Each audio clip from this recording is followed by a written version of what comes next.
I call to order the June 2024 meeting of the Finance and Operations Committee of the University of Minnesota Board of Regents. Good morning, everyone, and thank you to those who are joining us by way of live stream and those attending in our boardroom by way of Zoom. So let me welcome our student representative for today, Tyro Arima and Nico Vasilopoulos from the Twin Cities campus. Okay, so our first item this morning is to review and act on 3 collective bargaining agreements. We will take each agreement individually. First, Vice President Horstman, please walk us through the proposed agreements with the Printing, Packaging, and Production Workers Union of North America, Local 1B. Chair Hipsch, members of the committee, thank you for the time this morning. The purpose of the item, as Chair Hipsch said, is to review and act on collective bargaining agreements. The first is the Printing, Packaging, and Production Workers Union of North America, Local 1-B. The agreement is 3 years. It covers bindery workers on the Twin City campus included in Unit 2 as defined by PELRA. There are currently 2 employees covered by this contract, and some of the key provisions include the ability to bank more vacation time over a 2-year period, the accrual of vacation time each pay period according to years of service. There is a probationary period that's been established for new and experienced employees, and it does follow the salary pool as set by the university budget each year going forward.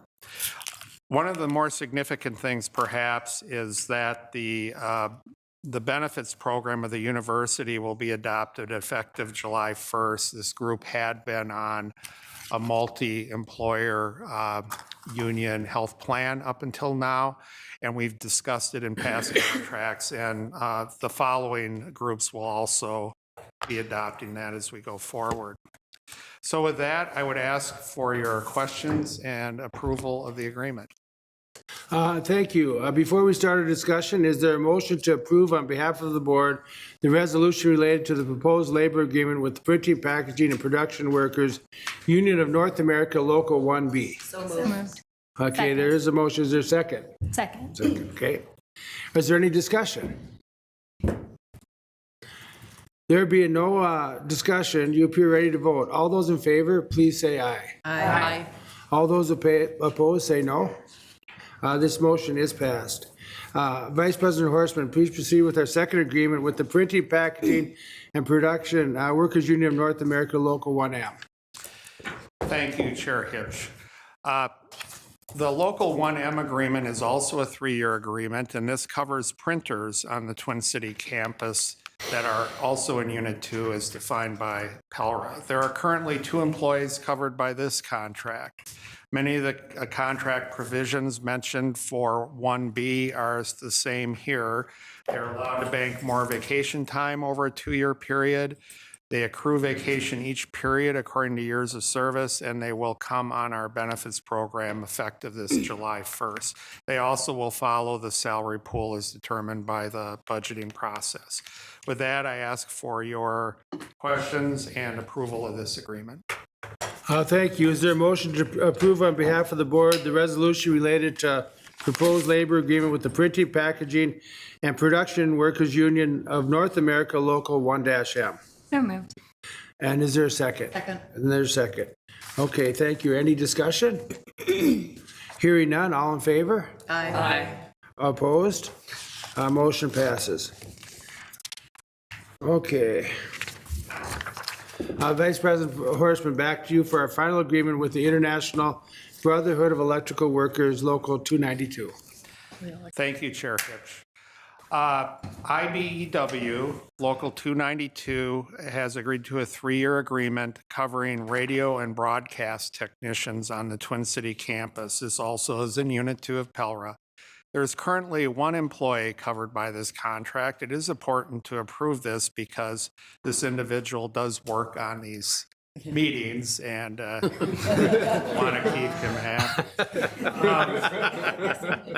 We need that.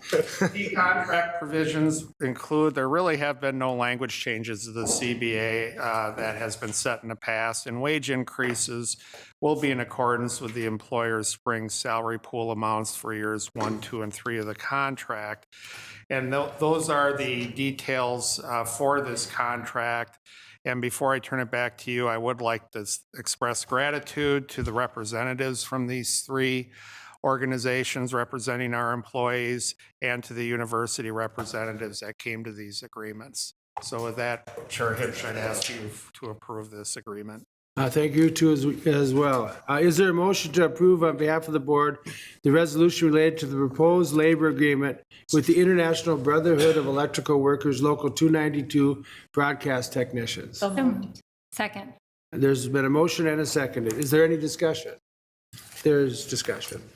Just one comment. I just wanted to echo your sentiments and say thank you to the representatives and the workers who negotiated these contracts for their hard work. I know it takes a lot to get to new agreements, and thank you to OHR for your work on this as well. And just, yeah, I'm excited to vote yes on this contract. Is there any further discussion? Hearing none, all in favor? Aye. Opposed? Our motion passes. Thank you so much. Okay, so our next item is to act on the interim president's recommended fiscal year 2025 annual capital improvement plan. With us today are interim president Jeff Ettinger and vice president Robert Davis to respond to any questions or comments you may have. Interim president Ettinger and vice president Robert Davis. Do you have anything to note before we move forward to approve the motion? Thank you, Chair Hipsch and committee members. As part of the Board of Regents policy, the administration is directed to develop a capital budget with a 6-year time horizon updated annually. Before you for action is the capital improvement budget for fiscal year 2025, which was presented to this committee in May. This capital budget authorizes projects to begin design and construction during the upcoming fiscal year. The proposed fiscal year 2025 annual capital improvement budget is $81.3 million. I'd like to thank Vice President for University Services Alice Roberts Davis and her team for their exhaustive work in developing this budget. With your permission, Chair Hipsch, I'd now like to turn this over to Vice President Roberts Davis. Sure. Go ahead. Thank you, Interim President Ettinger. Good morning, Chair Hipsch and members. I will start this morning by quickly walking through the mechanics of the annual capital budget. The budget includes individual projects estimated at greater than $5 million, and you'll recall that earlier this year you approved that threshold change in March. All of the line items on this budget must have been completely through the pre-design process and be fully funded in order to be included in the budget. And finally, the budget authorizes the listed projects to move into design and construction in the upcoming fiscal year. Here you see the updated breakdown of the broad categories in the FY25 capital budget. The outlook has changed significantly from May as a result of the 2024 legislative session concluding without the passage of a bonding bill. The state capital request line that carried our full $500 million HEAPR request in May has been reduced to $0. As a result, dozens of critical facility renewal projects will have to be deferred. This now marks the 6th time in a decade that the legislature has failed to provide capital support to the university.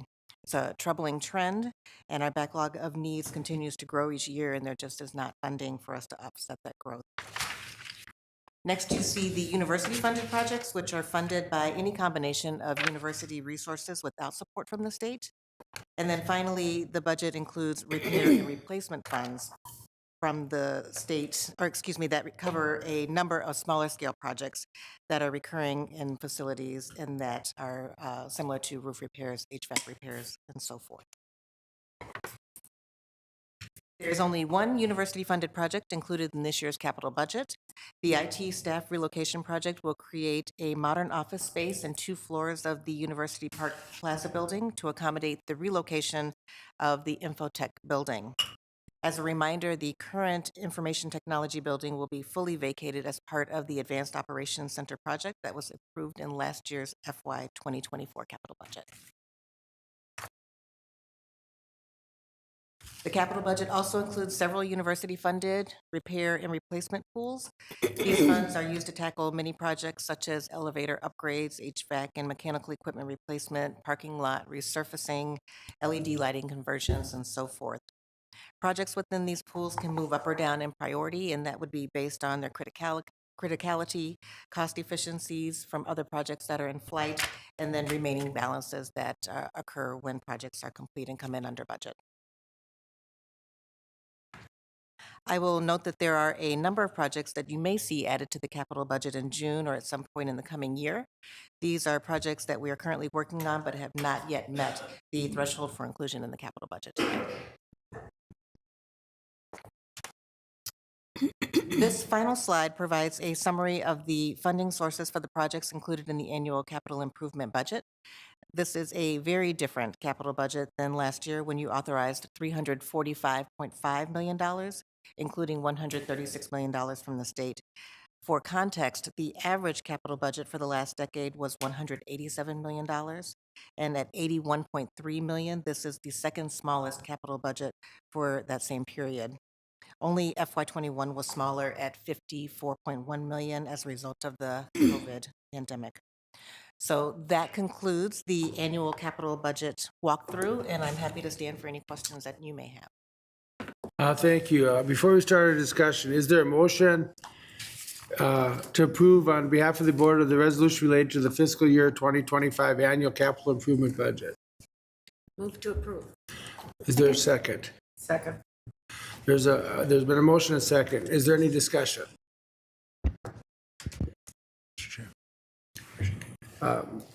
Regent Kenyanya. Thank you, Mr. Chair. Thank you, Vice President Roberts Davis. Kind of on that last piece, you talked about the initial proposal and where we're at now with the lack of state funds. I'm curious how we realign the remaining university funds, because a lot of these projects, you know, it's a combination: local funds, university debt, state support. Obviously, the local funds are going to stay local, and there's no state support. So do we reallocate some of that university debt we were planning on to maybe other projects, kind of combine some of those sources, or does the list kind of stay the same without really doing some of that reallocation of that other portion? Chair Hipsch, Regent Kenyanya, at this point in time, we will continue to just hold on those HEPA projects. Those come from that specific source of funding that is for replacement and repairs for existing assets. And so without that $500 million HEPA funding, we continue to watch those projects. If there are other opportunities through repair and replacement for smaller component parts of projects that need to happen, we'll move forward with those. But otherwise, we have to just continue to use our amazing facility management team to continue to just shepherd through projects and Band-Aid as much as we can. Yeah, Mr. Chair. Brief follow-up. Yep, go ahead. Yeah, thank you. Appreciate that clarification. And the second comment, maybe for the committee, you know, as this trend continues, we probably have to kind of have conversations about what our initial projections should be in the first place, because at some point it's disingenuous. I don't think it is, and I hope it's not yet, you know, but at some point, if we're putting and approving proposals that rely on that much state support, and that continues to be the trend, those projects are just never going to happen. So, thanks. Thank you. Student Regent Timo Raru. Arimo. Sorry about that. Thank you, Chair, and thank you for the presentation. So I do understand that currently we do not have state's financial commitment to the university based on the numbers. But the way I'm thinking is perhaps we have a plan. I know the university has a plan right now. I've annexed different kind of options to see if we can encourage the state to commit to the university.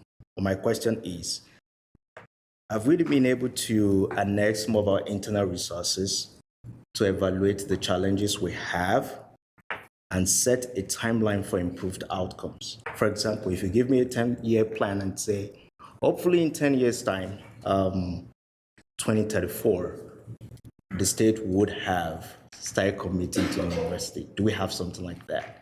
If we have that, then that's going to make me sleep well.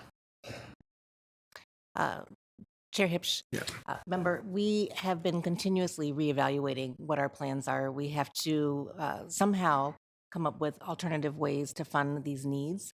We continue to hope and rely on the legislature and continue to lobby them for the funds. They are the state's buildings, and we do expect them to assist us with the ongoing maintenance and repair of those buildings. In the absence of that, we just have to be really creative about how we're caring for the buildings. We have to be more reliant on probably the college's internal funding sources for any maintenance and repairs, but there won't be any major renovations to buildings, and there will not be any new buildings without that state support. Thank you. Can I follow up, please? Thank you. Appreciate that response. So I do understand that you said you've been evaluating from time to time. So as of now, this year, do we have a trajectory? Do we think some of those folks are coming around? Do you think there is light somewhere? Is there hope? Chair Hipsch, member, there is very little light at this particular moment. We do continue to have those ongoing conversations with the legislature. We're trying to put some things together with Minnesota State. There have been a number of op-eds that have been written. We do continue to have conversations with legislators and the governor, and we're hopeful for some sort of special session support forthcoming, but at this point in time, there's not an indication that that's going to happen. Interim President Etcher. If I could just add to that, I think it's important for the committee to recognize that there were kind of two elements at play this year. One is the university-specific needs and where we were headed with those, and that's important. I mean, the approved amount was $500 million, fully justified by the backlog of projects we have. And realistically, I mean, the best number we received was the number that was in the governor's recommended budget of $103 million, so significantly below the 500. Even in the later session dates, we were hearing 40 million, 50 million, 60 million, somewhere in that ballpark. The net of the session was no one got any bonding money. Minnesota State didn't get it, K-12 didn't get it, no one got it. So I do think in terms of light at the end of the tunnel, I don't see that being replicated. I think that needs to be remedied, and certainly in some future session, they will resume providing bonding funding. Indeed, they had a historic level of bonding funding in the prior year's bill.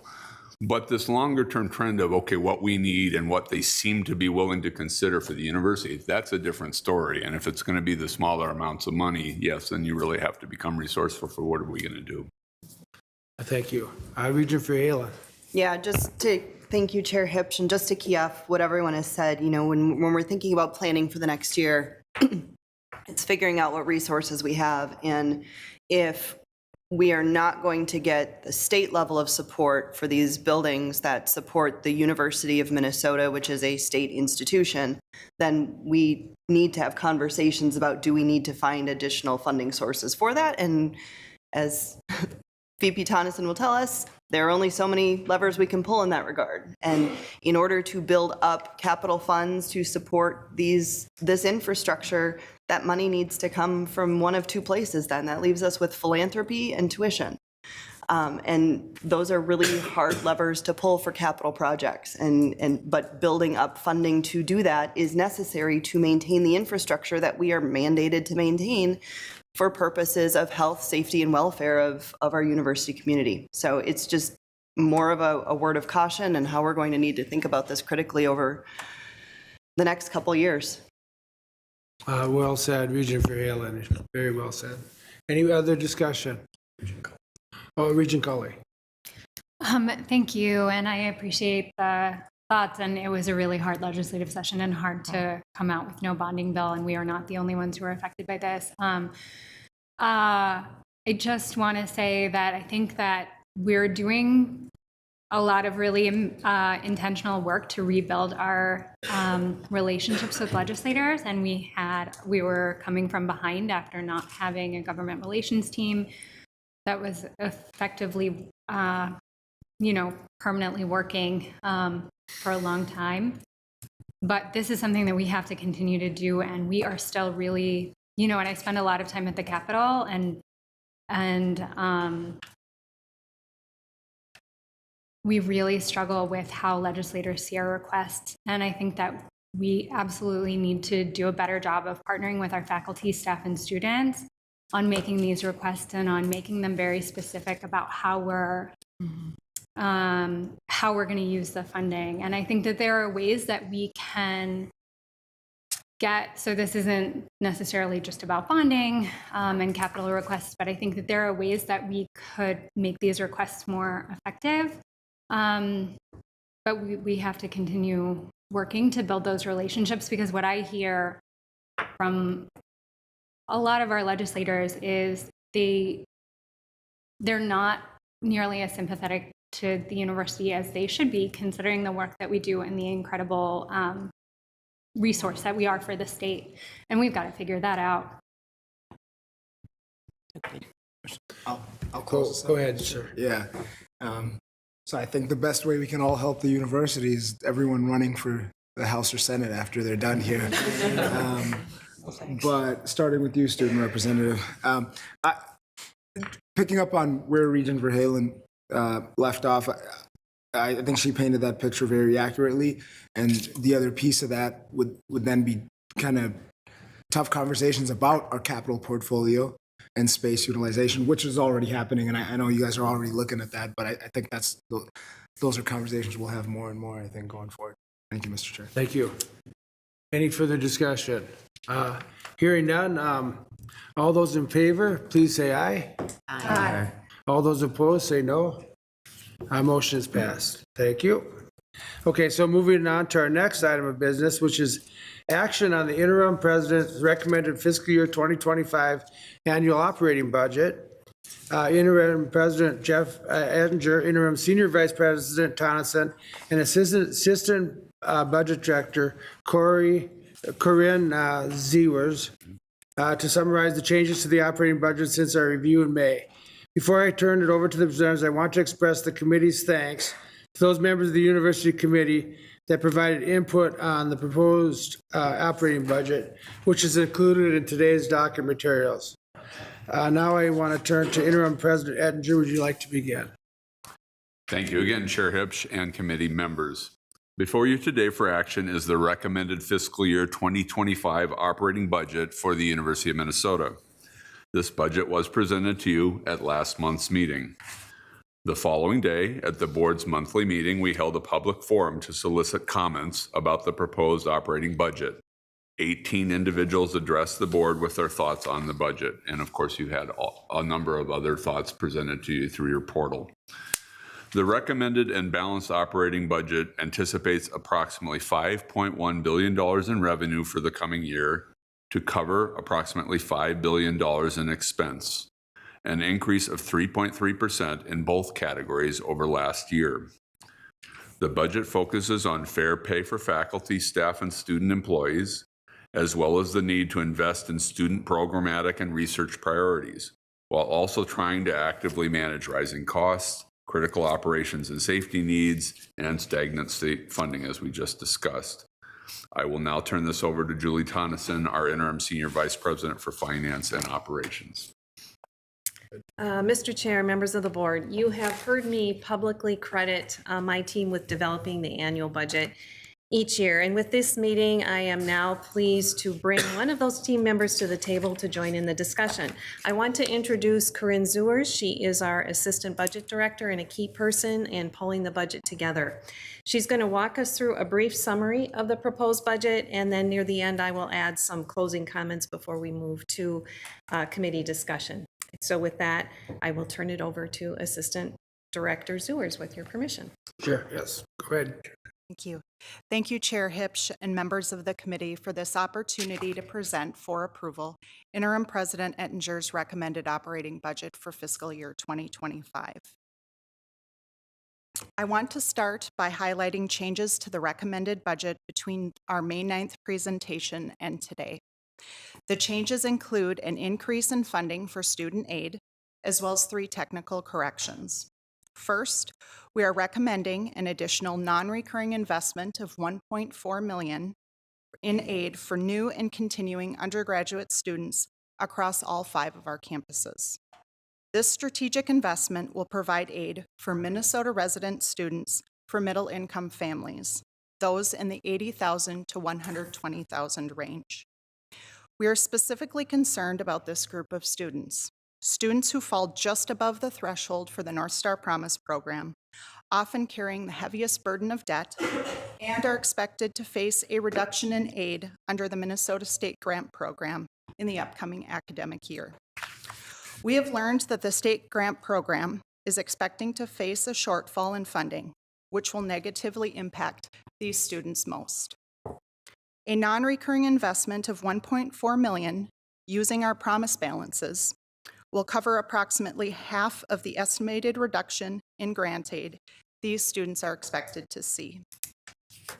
We are recommending a non-recurring investment at this time as the university anticipates that during the next biennial budget process, the state will either adjust funding for the Minnesota State Grant Program or will adjust the distribution of formulas for awards starting in fiscal 2026. In addition to this new recommended investment, there are 3 minor technical changes. This includes additional notation associated with the UMD Midwest non-resident undergraduate rate in Appendix 4, which now lists the states the rate applies to and includes the addition of South Dakota due to changes in reciprocity. The second technical change removes the special tuition rate for French studies, which is no longer applicable. And the last major change updates Attachment 10 to include technical corrections to the distribution of unit allocations. None of these corrections alter the total revenue or spending estimates from the budget that was presented in May. So with those changes, I have some slides to serve as reminders as a summary of the major components of the budget we are asking you to approve today. Starting with revenues. Total revenues, excluding internal sales, are projected to be $4.8 billion based on Interim President Ettinger's recommended budget.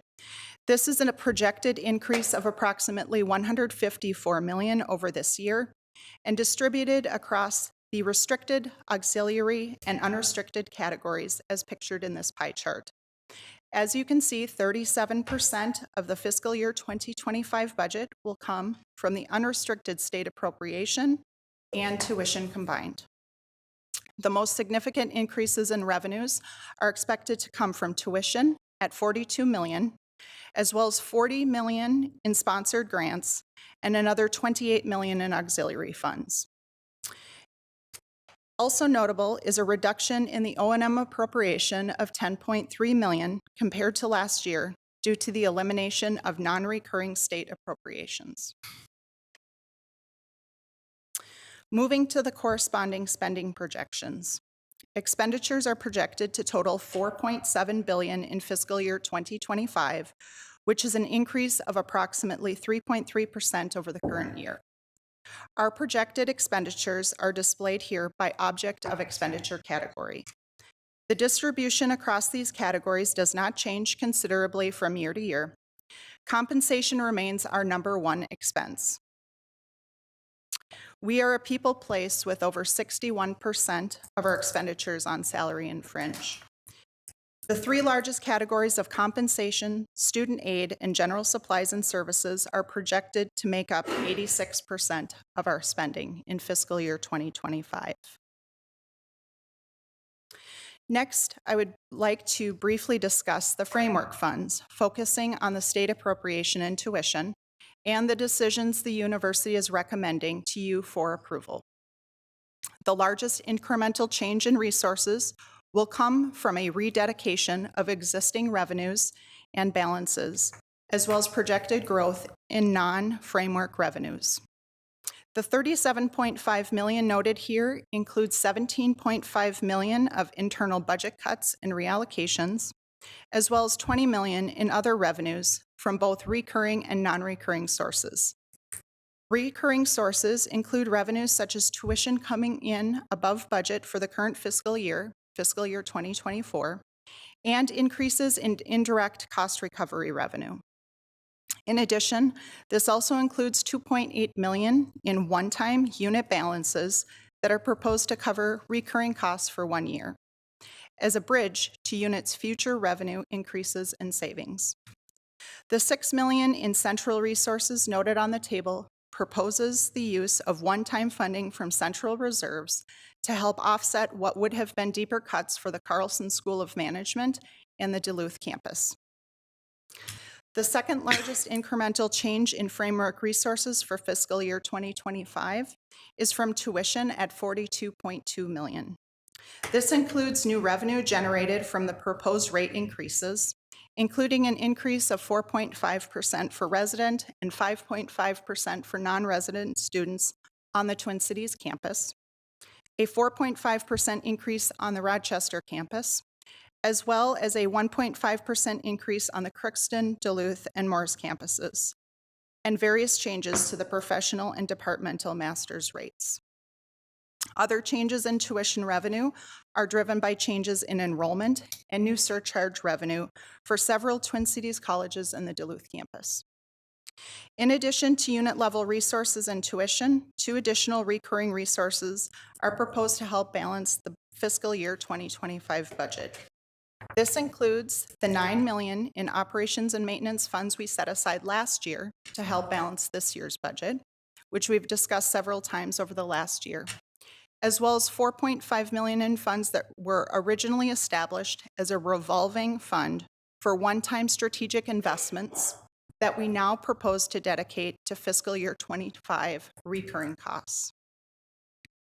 In total, the incremental framework resources for the 25 budget are $99.2 million. These funds will be used to cover the $98.8 million in new framework spending. First and foremost, the recommended budget invests in our talented faculty and staff. The proposed plan includes a 4% required increase for non-faculty, non-represented employees, or labor represented employees, and a 3% general merit pool increase for other employees. Except for 2 years, this proposed increase exceeds what we have been able to provide since fiscal year 2011. Across all funds, the recommended compensation plan is expected to cost the institution over $100 million. Outside of compensation, the next largest investment is in the general category of core operations and services. These investments cover things such as structural imbalances that have developed, largely due to tuition shortfalls in fiscal year 2023 and earlier relative to budget. In addition, this category also includes investments from increased library collection and software costs, additional compliance-related positions for contract management and enterprise risk, and so forth.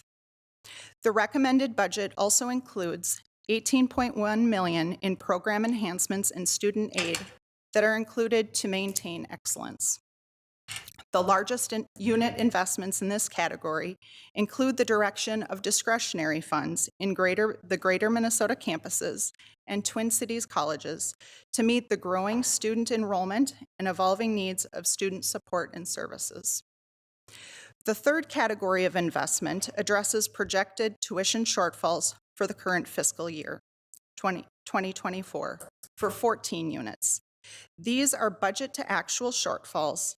At $16.4 million, this amount may seem high and spread broadly. However, as I just mentioned, there was a positive tuition variance for units as well. In total, tuition is projected to come in only 0.03% lower than what was budgeted for fiscal year 2024. This is a very accurate model given the variables at play. The final category is $9.1 million in proposed investments in facilities and technology infrastructure. This includes vendor licensing agreements for our large enterprise systems and increases in utility and debt costs across all of our campuses. To wrap up this summary, Chair Hipsch and members, I would like to turn it back to Interim Vice President Tonneson to talk through the next slide. Mr. Chair, members of the board, we have done our best to deliver a recommended balanced FY25 operating budget in a fiscally challenging environment. We believe it achieves the strategic goals and advances the university's excellence, and it does so in the face of rising costs, flat state support, and limited growth opportunities in our recurring miscellaneous revenues. The recommended budget purposefully focuses on attracting and retaining talented faculty and staff that are critical to delivering the university's mission. The recommended compensation plan remains our largest spending investment in the budget. Beyond compensation, the allocation of resources to the list of items in Attachment 1 shows our commitment to students, to remaining compliant with oh so many federal and state regulations, to safety and security, to communicating the benefits of our mission to our constituencies, and to responsible financial management. We hope you agree that supporting this spending with increased tuition revenue, growth in other revenues where we can, and reallocation of existing resources through budget cuts reflects a necessary, strategic, and well-balanced plan. And with that, Mr. Chair, we are happy to address any additional questions the board may have. Thank you, Chair Budget Director Tonneson. Sorry about that. Just had to think who I was talking to here. Was it anyway? Before we start our discussion, is there a motion to approve on behalf of the board the resolution related to the fiscal year 2025 annual operating budget? Second. And there's second, okay. I just want to just give my personal thanks for this huge heavy lift by you and your staff. You do this flawlessly. The docket material is incredible. It's very detailed. So, I mean, it answers a lot of the questions that we have. And, you know, I mean, you mentioned that we're in really challenging fiscal times, and we are. You know, we're coming off inflation. It's starting to come down somewhat, but we're still having it, you know, and higher interest rates and whatever else. But you make us, I think the budget seems fair and balanced to me. And, you know, not everyone's ever going to be 100% happy. So I'll turn it to board members if you have any discussion on this topic. Regent Colley. Yeah, thank you so much for the, and thank you, Chair, and thank you for the detailed report. Really appreciate it. I just wanted to comment that since, you know, I had comments about this in our last meeting and was able to meet a few times with different folks on the budgeting process and also about the way that one of the things that concerned me was that we, for non-represented faculty and staff, we only have a merit pool, and one of the things that concerned me is that we don't have a way of tracking who has access to that merit pool and how it's distributed. That paired with the high tuition raises both give me significant pause. And so I just wanted to say that while I appreciate the efforts to dig into this with me, I still don't feel like I've gotten satisfactory answers from that, and I will have to vote no at this moment. Thank you, Regent Colley. Student Representative Tebu Remo. Thank you, Chair Hughes, and thank you very much for the presentation. First, I would want to appreciate the thought and hard work that's been put into this work. Irrespective of different opinions, I know you've done a lot of work on that, and I would like to acknowledge that first. Thank you. The other piece is I would like to also appreciate your commitment to aiding the grant aid for qualifying undergrad students. Mm-hmm. That's a big thing. So as a student representative, I have to speak for my folks. However, I do not seem to see something that clearly addresses grad students and professional students in a way that I would really appreciate. And so my question would be, do we have plans? And anyways, that has to do with compensation. And so I do understand that these are challenging times, honestly. I do understand that, not just in the United States, globally. However, do we have plans to improve student workers' compensation to match the prevalent minimum wage in our respective city that houses each of these system campuses? Do we have that plan in place? That's all I want to know. Mr. Chair, Student Representative Aremu, we're going to ask our Vice President for Human Resources to come and talk about the plans in that regard and what has been built into the budget. Chair Hipsch, members of the committee, we have made a commitment to increasing our undergraduate student worker wage, and we collaborated with student government in recent years, and it resulted in the fall of '22 of raising our minimum floor to $15. Currently, Minneapolis is at $15.57. We do not index to Minneapolis. Our minimum floor is system-wide, and we did a study of state wages at the time that were actually paid in public settings to determine that. With this budget, the minimum floor will go to $15.25. I can say that the average wage among undergraduate student workers is currently at $15.56. We were the first Big Ten peer to move undergraduate student worker wages to $15. Others have joined us since. And we will be indexing this wage year over year as we go forward with the budget. So it is included in the budget as part of the salary pool, I believe. Graduate assistant employees, that is currently in negotiation, and economic factors, terms and conditions are a part of that negotiation, so I really can't speak to that at this time. Thank you. Student Representative Vasilopoulos. Yes, thank you, Chair Hipsch, and thank you so much for your presentation, Assistant Director.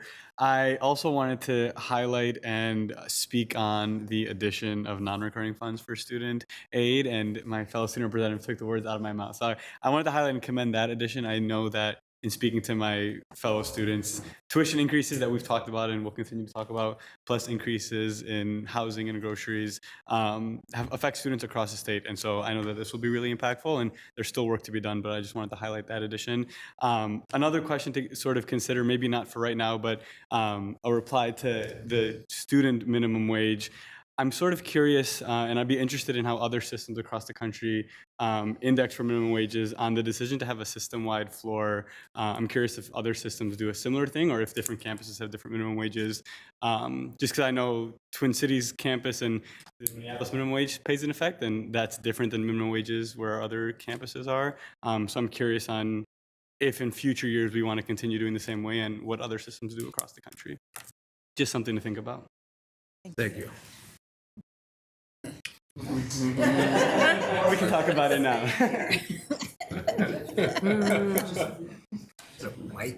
Conveyor up there for you, so you can just. I have to understand ambiguity better, so I would remain up here. That's an interesting question. I think prior to wages, some of the progress in wages that have been made in minimum wages in state, a lot of what universities tied undergraduate student worker wage to was work study. And the federal regulations around that indicated that it was at least at the minimum wage federally, or if a state had a higher minimum wage, it was set there. And so for a number of years, if you looked at the Big Ten, we would historically be second or third just because of that factor. I think what started to change it was in many public institutions, they are tied to their state, and the state started passing legislation to move it forward. In New Jersey and Maryland and Illinois, those are some of our peers that were closer in lockstep to us.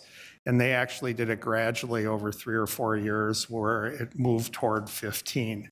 What I will say is if you look at student worker wages across the nation in large institutions, there is a spectrum because there are intern-like positions that pay probably way above that minimum floor, hence our average. And there are many that are incoming students that are at the floor, and then there are some that get year over year as they gain more experience, it goes up. So I think that's a little bit about the history of it. But if you look at state wages across the country, for instance, Washington, I think, is close to $17 an hour now. So there continues to be shifts. Appreciate that context. Thank you. Thank you. Regent Davenport. Thank you, Chair Hips. I support this budget proposal, and I urge others to support it as well. No one likes to see tuition increases, and that conversation to me goes hand in hand with maintaining quality. And we are a high-quality system, and my view is that the tuition increase is reasonable share in this whole budget proposal. And I think it's even under, and I don't know what the numbers are when we look at higher ed inflation and costs. And also as we look at Minnesota tuition, we're known to be a high tuition, high aid state, and that's somewhat confusing when you look at sticker shock and what does that mean, and the different buckets, I guess, that go toward student support, whether they're public dollars or scholarship dollars, which we have a lot of meaningful scholarship dollars. So is there any comment on that in the sense of how this all balances out, you know, with three-leg stool, student, family, government, and other sources, university sources? Mr. Chair, Regent Davenport, I guess I have a few comments on that. We obviously have in the past tried to think of it as a partnership. As we move forward, we think the state is a partner, the university is a partner in terms of how we deploy our existing resources, and the students are a partner. And then I would also add a fourth, which is that other realm of revenue that we are becoming more dependent on. So I think we actually have a four-part kind of partnership in that regard. And when one of those partners is struggling, we may have to lean more or less on another. And so it isn't always, you know, a quarter in that math that's going to step up to cover our costs. So that, and we continue to look at it that way, I think, is in terms of planning. How can we distribute the burden, so to speak, across those partners in a fair way? I also want to comment a little bit on your comments about net cost really for students and that high tuition, high aid calculation. I would actually argue, and this is just me, this isn't anywhere else. I would argue that we are more of a medium tuition, high aid institution. When I look at higher education, the whole industry and in the environment, there are public institutions that charge much more than we do for a very similar product. And of course, our private brothers and sisters in higher education charge a much, much higher tuition rate. But we provide a great deal of student aid to our students. We, in the state of Minnesota, the last statistics I have, 4 of our campus were the 4 lowest net price for resident undergraduates in the state of Minnesota. Below Minnesota state schools, certainly below the privates, and Duluth was 8th. So Duluth is a little bit higher. So and that's in the last statistic, but that's across the entire state. And so we work really hard to support our students, particularly those with the greatest financial need. That would fall in those calculations. And we continue to do so with this budget. I mean, we've been asked also, I'm sorry, just a couple more comments, but we've been asked before about how are we growing philanthropy to help our students, for example. Well, you might have remembered Bob McMaster, Vice Provost McMaster, in his comments about the budget, reminded us that we have grown our student aid $90 million, almost $100 million in the last 10 years. I can tell you that the philanthropic contribution to scholarships has grown 35% in the last 10 years. More than tuition has grown. So we're really, really trying to leverage the opportunities we have to support our students in that partnership equation. So it's a complicated set of variables, but one that I think we have been pretty strategic in managing to this point. Thank you. And just comment and follow up, a great appreciation and thank you to our donors for student support. Regent Mayeron. Thank you. I too will be supporting this budget. The framework I look at it through, or the lens, is with respect to our fiduciary duty as directors and trustees of this institution. I believe it's our fiduciary duty to adopt a balanced budget. We cannot adopt an unbalanced budget to operate our institution. And the priorities that you've identified on this last slide go directly, every one of them are critical in order to address and examine, are we meeting our fiduciary duty? And I think that we are. Obviously, it requires tough decisions with respect to level of compensation for faculty, staff, students. It requires tough decisions with respect to tuition and tuition increases. But to me, if we're going to exercise our fiduciary duty, every one of those levers has to be pushed and pulled, and I think that the proposal does that equitably across the board. And so I feel like this meets our fiduciary duty, and I will be supporting this budget proposal. Thank you. Regent Tayurabi. Thank you, Chair Hipsch, and thank you, presenters, for coming back and doing the presentation. I too want to just echo the thanks both for the staff who've put in a lot of hours to make these numbers work. And it's not just making the numbers work, but really working with all of the units in a very thorough way to look at all options. And I appreciate that a lot. I know it's an ongoing process to get to this point. I also want to echo my thanks for all our donors who've really, I think, contributed and continued to support the university in this difficult kind of financial environment. This is probably the hardest budget that I've had to kind of look at since my time here on the board. And my greatest challenge is really about kind of putting the burden on students. And I know that we have to look at share across and how to make our budget balance and things like that. I think my biggest concern is really when we have been presented and looked at enrollment, I'm very concerned about kind of that projection, and that will continue to go to students for this increase. And because I didn't see the numbers kind of matching up, right? So I understand the environment that we're in, and that is probably what gives me the greatest pause. It's not about do I support all the things that we have to get done.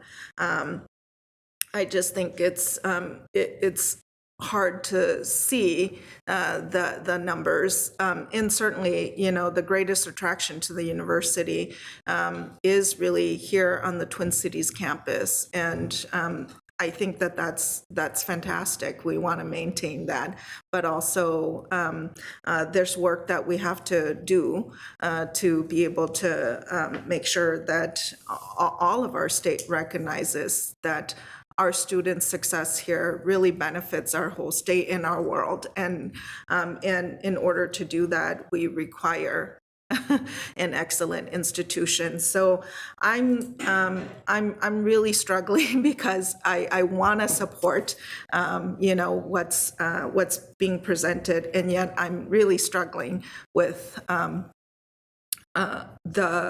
what feels to me like a significant increase for students. So I just want to say that. Regent Turner. Thank you, Chair Hipsch. Just like in the healthcare world, our patients benefit from highly expert healthcare workers.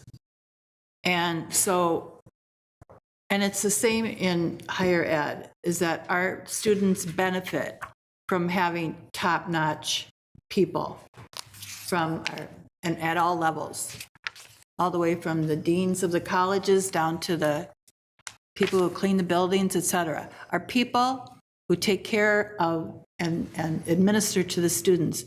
They're our greatest resource. And of course, they're our greatest expense, but that's just the way it is. It's the same thing in healthcare. I want to appreciate the 1.4 million that goes to that 80,000 to 120, having grown up in that area, you know what I'm saying? I really appreciate that. I appreciate the fact that we do have such high grants. You said 35% that it's gone up, the fundraising, correct? Yep. Yeah. So I think it's really on the radar of all the people who support the university that these tuition raises are painful, but we have to remember it now. And let's also, I don't mean to bounce around, but we just had the PELRA go through. And so the reality is, if more people want to form bargaining agreements, that's going to come at, they potentially might be wanting more benefits, et cetera. And that'll be up to you to figure out over there. But that's going to cost money too. And so in one sense, we can, in all honesty, have our cake and eat it too. You've got to, for every little expansion of benefits and et cetera, that administer to the students, it has to come from somewhere.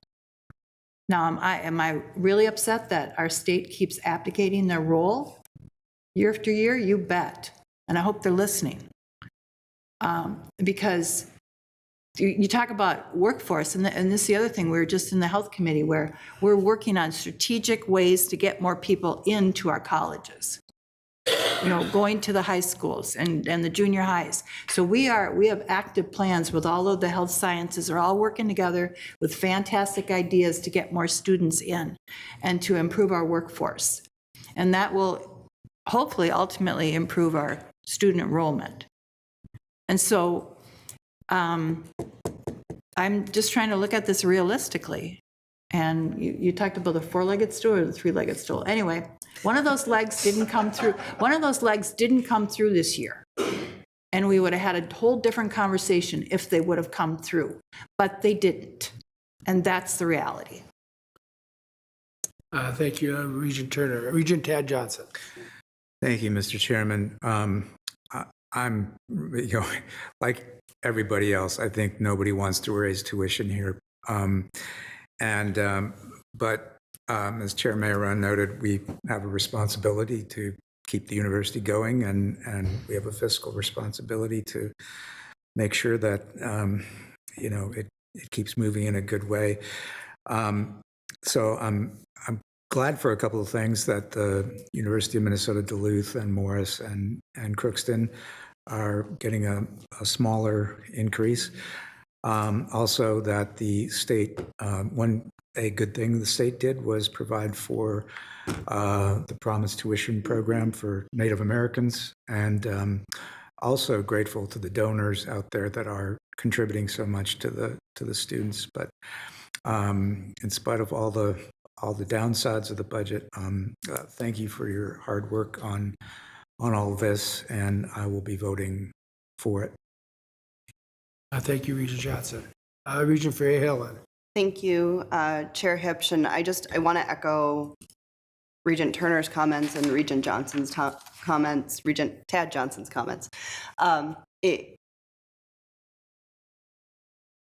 Regent Tauyarabe said, this has been the most difficult budget yet. It probably won't be the last, which is just a fact of the way the financial system works, unfortunately. When inflation is at record highs for a number of years and we are able to maintain expenses in a way that still provides increases in merit-based pay to our employees while keeping the tuition number lower than the pace of inflation, that is a mathematical acrobatic act and can't continue without financial support coming in from elsewhere. And it's unfortunately the reality we're facing today. It doesn't mean it has to be the reality going forward, but there are things that will need to change, including just the cost of business not inflating at the rates it has been. We have really great economic data that's looking like it's heading in a much better direction. We'll wait and see what next quarter brings. But it's we cannot continue to cut our way to success. We can't cut our way to prosperity as an organization, as an institution, to maintain a high level of performance and education and expectation of services while continuing to cut the overall bottom line. And so I will be voting in support of the budget, but I want us to continue to have these conversations as the next year goes on about what is it going to look like. And I appreciate the work from Budget Director Tonneson and your team and the work that has gone into this last year of various touch points throughout the year of where are we heading, where are things looking, what do we need to be thinking about, and how do we need to be thinking about the overall budgeting system. So thank you. Thank you. Regent Kenyanya. Thank you, Mr. Chair. Thanks for the discussion, colleagues. Many of my thoughts have been conveyed. This is typically where a region goes to repeat all of them, but I'll refrain. But I will say, picking up again where Regent Verhalen left off,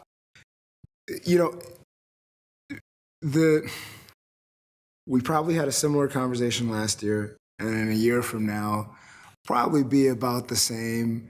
Some new faces around here, but probably about the same.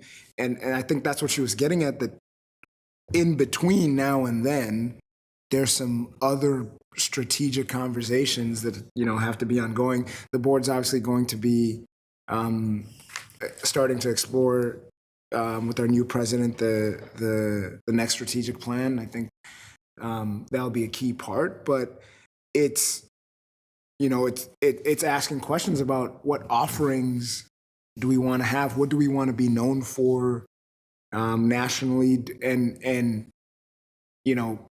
what do we still want to execute at a high level? And it's clear that it can't be everything.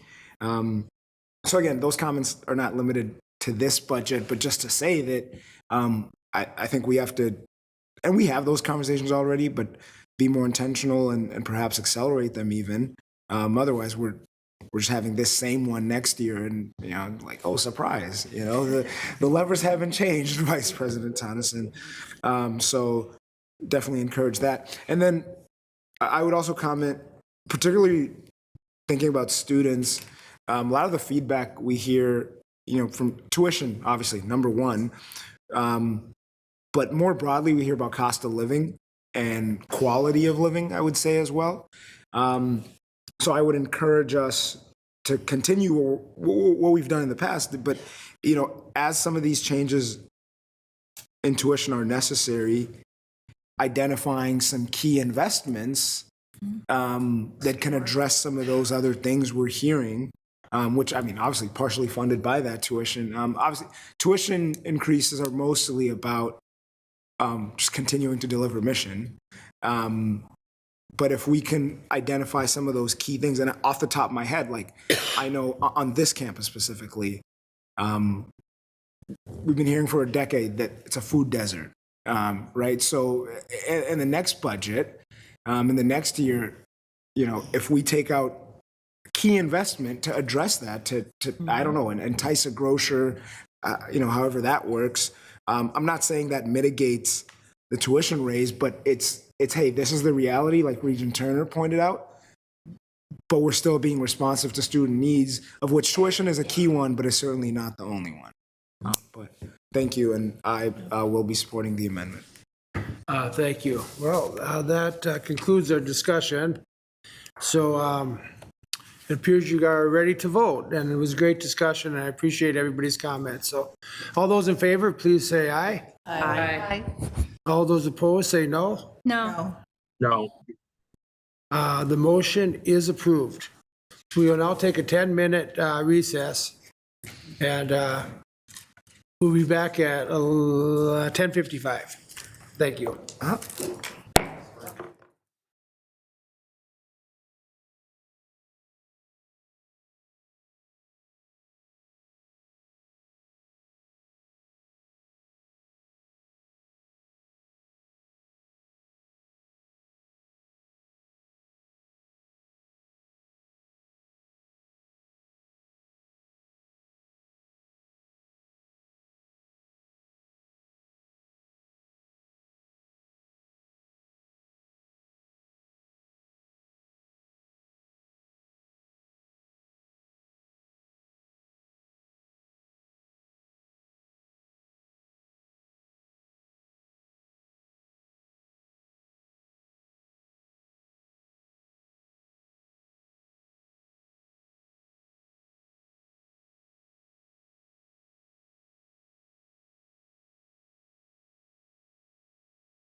Okay,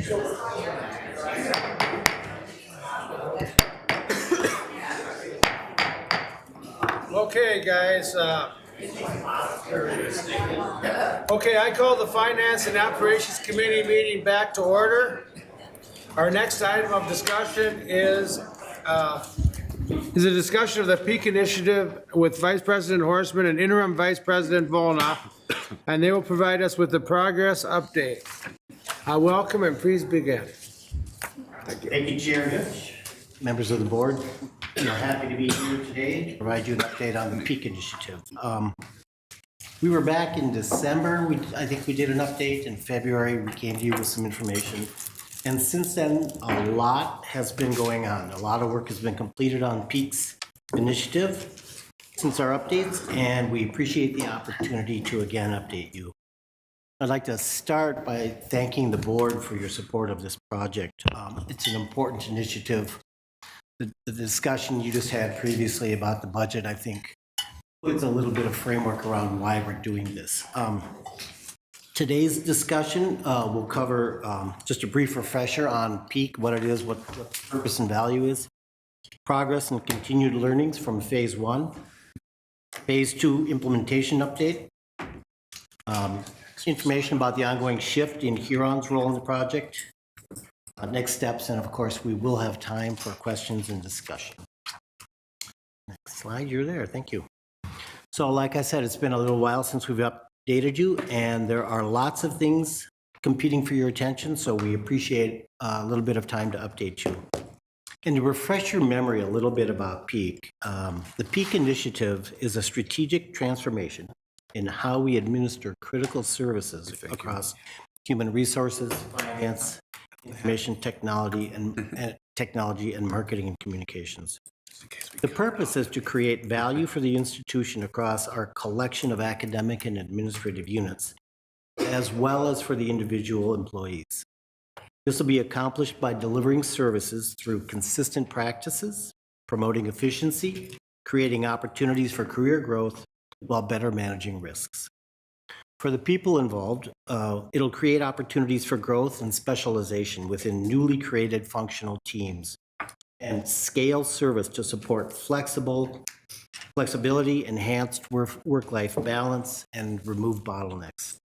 For the units, it will provide equitable coverage, consistent processes, and improved capabilities for core human resources, finance, and so forth, regardless of the size of the campus, the unit, or the college. And for the university as a whole, it will promote efficiency and reduce compliance risk through consistency, reliability, and responsiveness. This, in turn, will, over time, reduce budgetary pressures by bending the cost curve for delivering these services. It's worth spending a moment on that last point because even 6 months into the Phase 1 operations, I'm sure everyone is understandably eager to hear about savings and efficiencies. It's important to remember, I think, that Peak is an investment in our future, and the focus is broader than just simply about cost cutting and saving money. We do absolutely expect long-term benefits, both tangible and intangible, both monetary and non-monetary, as this transformation unfolds. And as we progress through the implementation phases and more work is transferred, these benefits will become more apparent. But as with any transformation of this size, results take time. And because of that, continuing this initiative is so important. So this next slide, I think, is a kind of a good graphic of what's going on in the industry. Whether it's enrollment data, rising costs of providing the mission, compensation, whatever it is, we continue to see news and trends that support our decision to proactively address our organization and change how we work to better prepare for the future. This slide provides some external validation that others are moving along this service delivery transformation as well. Some are ahead of us, some are behind us. Regardless, we want to remain relevant and we want to do things the best way possible. We want to keep our staff and we want to attract staff to this organization. We're doing Peak because higher education has become more complex Technology has changed, the environment has changed, and we need to be able to scale and adapt our administrative services accordingly. A service model that allows people to grow and specialize in functional areas is important. You know, as a personal note, my career here has been filled by times when I discovered things that I never knew that just amazed me. I remember early in my career, our insurance team came to me one day and said, so we need to buy an international maritime insurance policy. And I thought about the university being in the middle of the heartland, 150 miles from any big body of water. And I said, why? And they said, because we have a ship on the Great Lakes that travels through international waters, and we're sending it to Cleveland to get the screws redone. It has to go through the St. Louis Seaway. We need an insurance policy to cover us in international waters. And I just went, wow, that is so cool. And that is so complex. And that is an example of how every organization at the university should get the services they need, no matter how complex or how simple they are. They should be able to rely on us to provide those services. And it's an example of what all of us do in finance, HR, IT, marketing, communications, whatever, to support the teaching, the research, and the outreach that we do. You know, 20 years ago, as I said, the university looked different.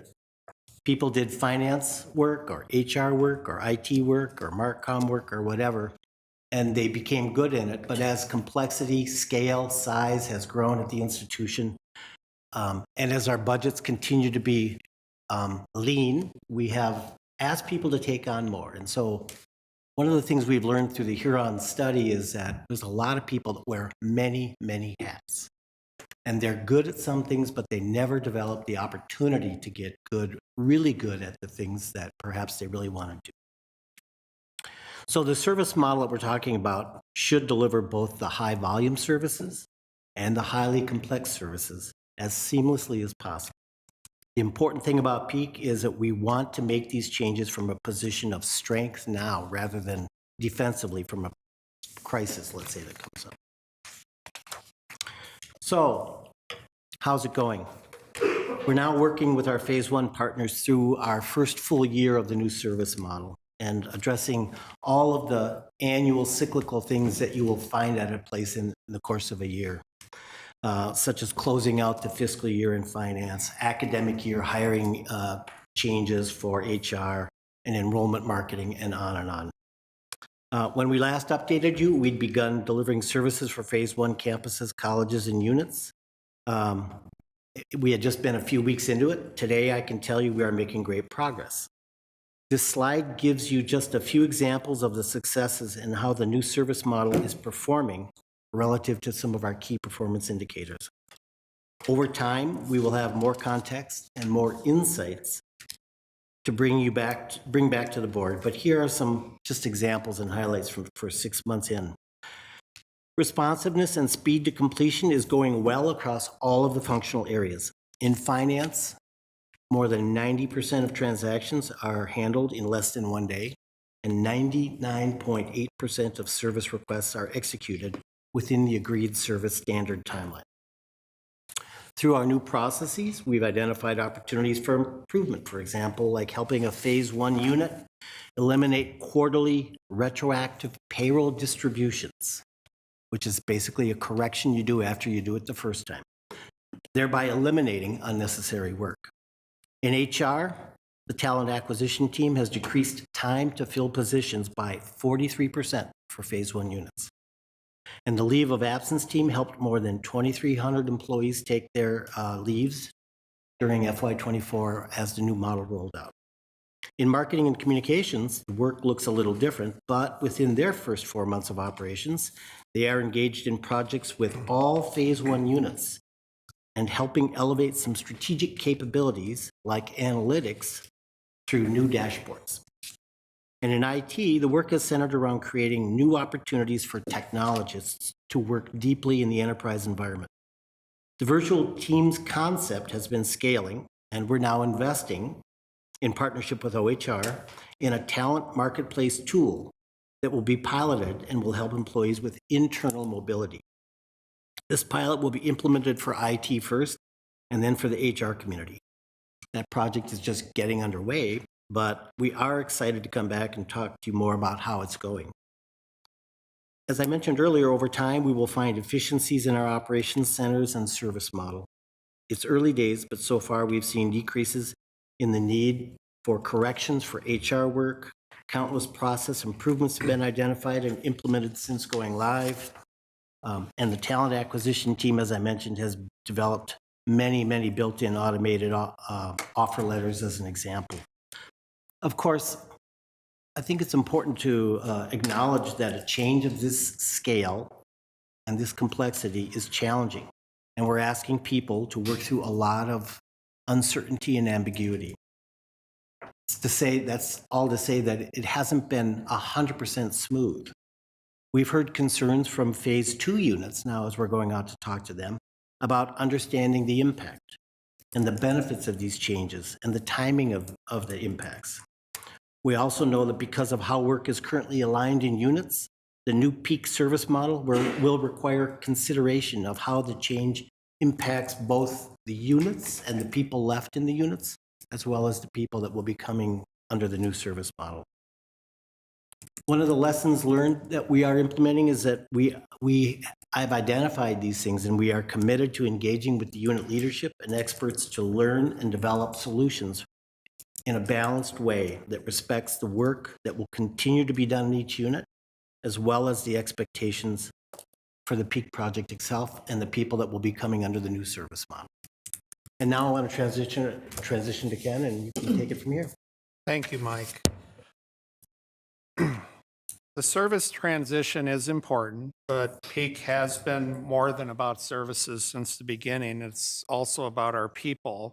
As you know, eligible staff in phase 1 were given the opportunity to express interest in new operations or common good service center positions, and more than 60% of those identified as eligible participated in that process. Positions that were not filled by the expression of interest process were open to all eligible staff, and we saw strong interest. Priority consideration was given to internal candidates already doing this work at the university. As those teams settle into their new rhythm, we've started asking individuals about their career changes and why they made the decisions that they did. Some of the highlights include opportunities for more collaboration and more exposure to specialized training and development. Marguerite, shown here on this slide, is just one example from phase 1, and we're excited to start telling more stories about this work to help future phase employees as they make their decisions. We are also planning to provide phase 2 employees opportunities to hear from their phase 1 counterparts who have moved into new roles in an ops center or to a position on the Common Good Service platform, so that they can hear how employees made the choice to move to a new position. We have learned a lot in phase 1, as we've been saying, and we've turned those learnings into action in phase 2, including a new engagement model between our program, project leaders and teams, and the phase 2 college and administrative units. And there are really 4 areas that we are focused on and these learnings fall into.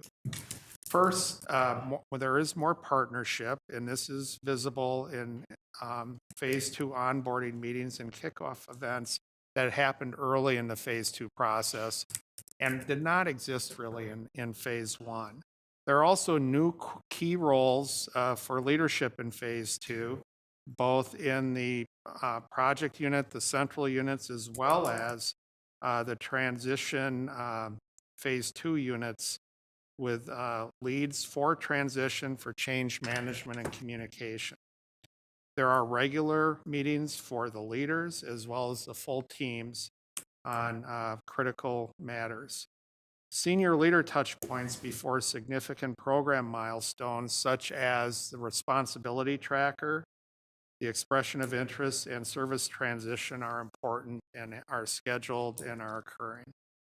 As Mike mentioned, we are coming out of the discovery phase, a phase that was added to Peak because of the Phase 1 experience. The discovery phase has made clear new learnings and that need to be addressed as we continue to move into Phase 2 project work. We have also added to our communications effort through regular communications and coordination meetings on communications. We have toolkits and templates that have been updated that are more clear for unit leaders and supervisors. And we are proactively coordinating information around project milestones like the expression of interest. We're also fostering more engagement around this service model. Functional teams are providing their local expertise. We have a process insight summary that was just finished as a report format in the last week, and that's been delivered to each Phase 2 unit, spotlighting opportunities to focus on when we realign work and processes. And we have regular HR lead, chief financial manager, and Marcom lead meetings that we are leveraging for regular peak updates. We are providing more information and earlier, such as talking about the budget model for peak with an overview at kickoff and budget office hours that help support getting that information and learning out. We also have looked at the system aspects of peak that are important and sort of the backbone of the work being done in the ops centers. And we are developing training assets for TDX that are available from the start. The website itself for peak has been updated, and we are personalizing the program approach to workforce transition. The redesigned responsibility tracker used for expression of interest is based on the learnings, as we've said, we've had in the past, and it ensures supervisors have more information to serve their employees. It also integrates the employee knowledge into the responsibility tracker much more than it has in the past. This is our implementation timeline, and as you can see from the timeline, we're working now toward a December implementation date for Phase 2. Which is an extension that's been based on feedback from Phase 2 units to help support more time to manage change impacts within the organization. This project timeline also represents the outcome of Phase 1 learnings, including bringing more information, as we said to units earlier. We began these conversations in January and February during onboarding meetings and our early events. And in the discovery phase, which we've mentioned, where service owners partnered closely with each unit to better understand their current state processes and to inform on the future model. This allows us to help with the change management process by bringing in local experts to learn more about the service changes early in the process. All of these efforts highlight areas of opportunity for using central services. And as we've said, this is obvious as a statement. People care about their work. They care deeply about their work. Many of the people that are impacted have been here their whole life, their whole work life. Mm-hmm. So when we touch their work or change their work and they don't have enough information right away, it's natural that there are emotions, that the dust is kicked up. And actually that is healthy because it makes us listen and respond and adjust as we can the project to include their concerns. And that is where we are in Phase 2 right now. We have had that moment with CLA and we've respected it. We respect the input we've received. CFANS is having similar discussions, and we'll work through it. Those are complex, large organizations in and of their own right, and we have to get it right, and we have to do it with their support and partnership. Some of the things we are doing as well to support that is we've extended the timeline and coordination of communications around these milestones. We're gathering information about who's doing the work, which is foundational to what the impact is on the budget and identifying who's doing the work today. As I said, the tracker looks much different. The employees really are the ones responding and completing it now. In phase one with the timeline we had, often it was someone a level up. And that obviously seems like another obvious thing we should do, but it's a learning we've had and we've built it into the timeline now. And so supervisors are validating that and versus asking leaders to complete it for them. And the survey tool we are providing employees itself is much simpler and clearer to understand than phase one. We've updated the responsibility language and ensure that they understand and there are less questions about it. And we've provided more tailored information, as I said, to personalize it for individuals. As we progress through phase two, we're also learning things will apply to phase 3 and 4, and we're going to have more time to share in the near future later this year on those 2 final phases. As we do plan for the future, we're continuing to support the build out of the peak project office and talent to more fully lead the work as we continue to ramp down support of the Huron Consulting Group and restructure that. Huron's expertise and support is critical to the project in designing and advancing this work. They continue to support our timeline and they have helped us build the knowledge base to lead this work on our own. As I said, we are extending our phase 2 timeline to December. This does not mean any increase in our current contract with Huron. They have collaborated us and we are able to fit that extension under the current agreement at the current level of cost and implement as we hope to do. And we are able to navigate the extension under this current agreement to do that. Of course, moving away from the Huron-led model means resourcing our own office, which is building critical change management practices and expertise internally at the university. Emily O'Neill, who is in the audience today, is our program office director, leading the work and also leveraging the many talented professionals within our organization to lend their time and expertise in change management and workforce realignment. And I think I speak for all the sponsors. When Emily joined us last August, it was night and day, bringing in an experienced process project leader to work with leadership on organizing this and giving it the structure necessary to do phase 1 and now phase 2. So we move into 2025, there's going to be less and less consulting support required directly for peak. Huron will still have a role, albeit at a smaller scale than in 24, to support and advise the university rather than direct involvement. An example of this would be advising on budget oversight for the peak project, and there are other areas that could be cited as examples as well. As you can see, we are just stepping into the thick of it here in phase 2. We've said change management engagement are critical at this time. We are supporting employees and trying to understand the changes necessary and the opportunities ahead. We are focused on progressing our work towards a December transition. And again, when we call an implementation date and it actually happens, it is not a light switch. It's sort of what our former president used to call a sunrise, I think. So, that is the approach we take in this. And we're confident that we will continue to learn and improve this process as we go forward.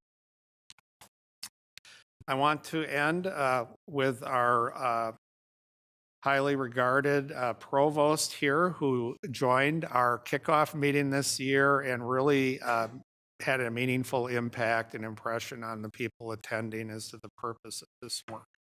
And we want to bring ourselves back to this purpose because we are navigating more than the external environment. At its core, the Peak Initiative searches to create more opportunities for people. Our most recent employee engagement survey, we see that one of the biggest opportunities for our organization is creating a more supportive work environment. When asked what one thing, if changed, would enable you to be more successful in your work, out of 10,000 submissions, the most commonly provided response fell into the category of operating efficiency. Training and development and opportunities for cooperation and teamwork were also in the top 5. Additionally, what research tells us about burnout is that other than a flexible work environment and a supportive supervisor, the key resources to preventing burnout are support from coworkers, opportunities for growth and development, input into key decisions that affect your job, and a reduction or management of work stress that leads to higher levels of emotional and physical energy. Peak is just one example of the university taking a proactive approach to these areas by moving to a service model for finance, HR, IT, and marketing and communications. As we have stated many times, the most important outcomes are the enhanced collaboration for our employees, leading to timely and supportive customer service experiences, and to position the university to meet the challenges that we've been listening to all morning and the demands for the future. So we thank you for the opportunity to share this update. Mike and I would be happy to answer your questions, and we also have interim SVP Tonneson here, who is highly engaged in the project, as well as our project director, Emily O'Neill. So that we wait for your questions. Thank you. We're going to turn to discussion now. I'll start by just saying thank you to everyone on your team that's taking this very important peak initiative on. It's difficult. Change is difficult, but it's important. I mean, based on our last discussion, we can't put money towards our mission unless we have operational efficiency. So I really appreciate it. And with an organization this large, with this and this diverse, with this many units, it's really a really big undertaking. So does anybody have any discussion? Okay, Regent Turner. Yes. Thank you, Chair Hips. I want to thank you and commend you for, and maybe you can just give me some examples of how you've really increased the communication. That, like when I first came on the board, a year ago, that was one big angst that I heard a lot about, and it was a lot of fear and anxiety, et cetera. If you could just, I believe that you've gotten to not just the supervisor level, but all the way down, every single job description, right? Yes. And maybe some of the opportunities that you have given and will continue to give to the employees to voice their concerns and allay their fears. I imagine it's doing well. I haven't heard anything lately. Now, maybe tomorrow I'll hear all about it, but I think communication is always the key, and I commend your efforts that you have done. Chair Hips, Regent Turner, that is so important. And when we started this project, we were still coming out of the pandemic. Much of our interaction was on Zoom, and it did have the effect, even though that wasn't the intention of talking at people. And because there hadn't been like a physical evidence of something to say, oh, this is going well, or it's not as well as they intended, there wasn't a lot that people could visualize. So a lot of concerns and anxiety grew out of that naturally. Later in the project in phase one, we moved very much to in-person presence. One thing someone said to me when I first started the university years ago was, you never move an agenda here without wearing out a lot of shoe leather. And that still is true, even if you do some of it virtually. And so we actually intentionally called it Operation Shoe Leather, and all of us committed to getting out into the community and talking to our stakeholders in the project. And I think that really started to turn, not that everything is perfect, it isn't now. You haven't heard, we have heard from department administrators in CLA, and I would guess we will hear from the other colleges in phase two, that they are concerned about work that remains behind and work that is going. Our response to that, the day I first saw the draft of their communication, was a Friday afternoon, was to meet with several of them, and not just me, but our project director and some of the project staff the following Monday. And we talked thoughtfully, I think, for an hour or two, and that started to change the understanding, but there's still work to do there, and we will bring them in. As a follow-up to that, Mike and I and Emily and Tracy Kane, who is a dedicated, experienced HR director and consultant in our office who works only on workforce transition now. So she's 100% of her time is on that, which was not in phase one. We met with the department chairs, so the faculty leaders of each of the schools. And we just listened because they had a lot to say. So that is on a continuum too. But we need to do that because they have to be part of whatever the final resolution and implementation is. And it'll only be successful with that. What we have to remember is when we started PEAK, there were 11 functional groups listed for this work. We picked the 4 that we had thought would have the major impact. That doesn't mean there isn't processes with those other 7 groups that are still ongoing that some of these people are doing, and we have to be aware of that as we implement. So I hope that helps answer your question a little bit. Regent Johnson. Yeah, thanks, Chair Hipsch. Just to comment to thank you again for the work. Had a little bit of experience about concerns that were raised by Peak last fall, I believe it was, Regent Davenport and I and some others. It was part of the initial, presidential search listening sessions, and we went to different campuses to listen. And I remember being at the St. Paul campus and getting kind of quite an earful of concern about what people had. Process has been there, they worked well, now this is, and it's understandable. So, a lot of it is exactly the kind of work you described, to communicate with people and work with them and to make that work. So anyway, I appreciate what you've done. Student Representative Aramo. Thank you, Chair Hipsch, and thank you, Ken and Michael, for your presentation. I looked into the timeline for the implementation of the PEAK up to phase 4, which is the fiscal year 26.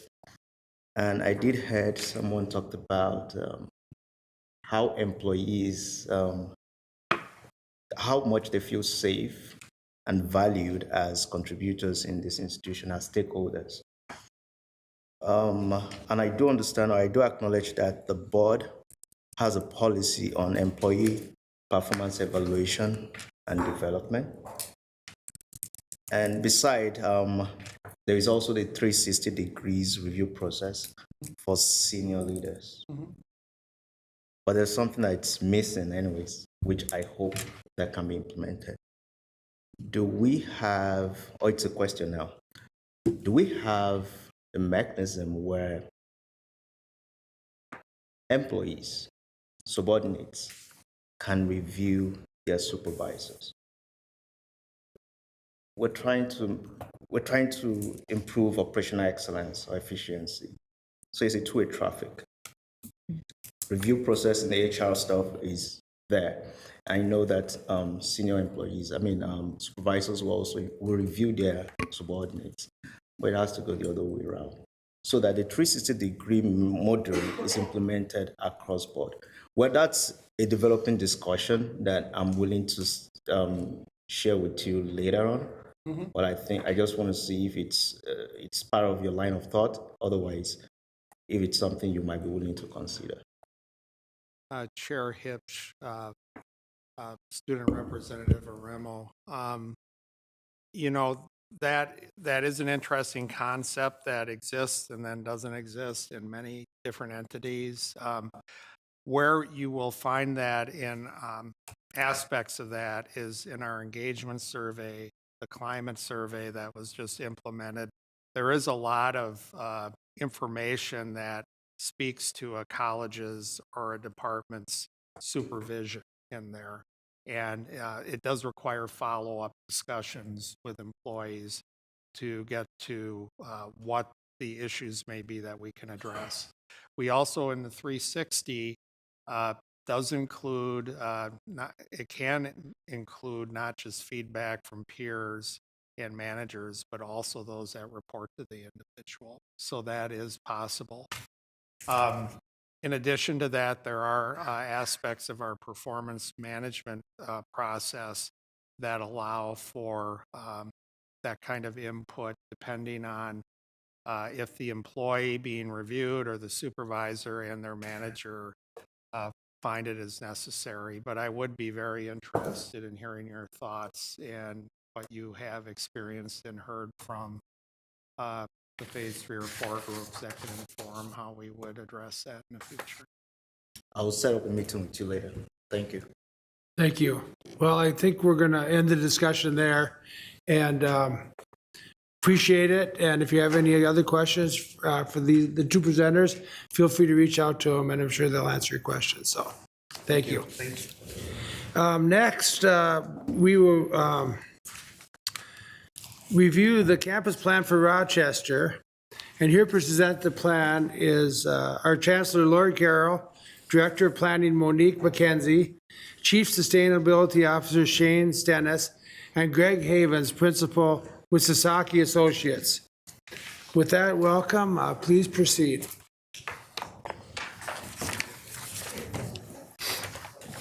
Good morning, Chair Hipsch, members of the committee. Thank you for having us to your committee meetings. You have a lot on your agenda today. Along with my colleagues at this table, we're very excited to introduce to you the UMR Campus and Climate Action Plan for your review.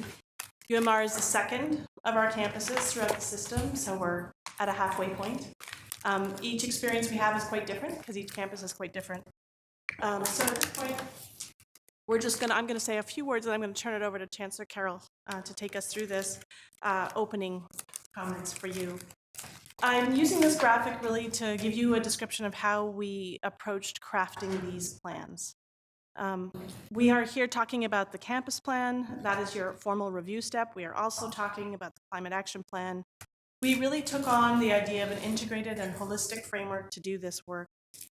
It's really a touchstone for us. We've referred to this framework multiple times, really because we felt to understand both the social, the environmental, the resource flows, and the economic underpinnings of how to think about the physical campus of the future at each of our sites in a way that's truly integrated.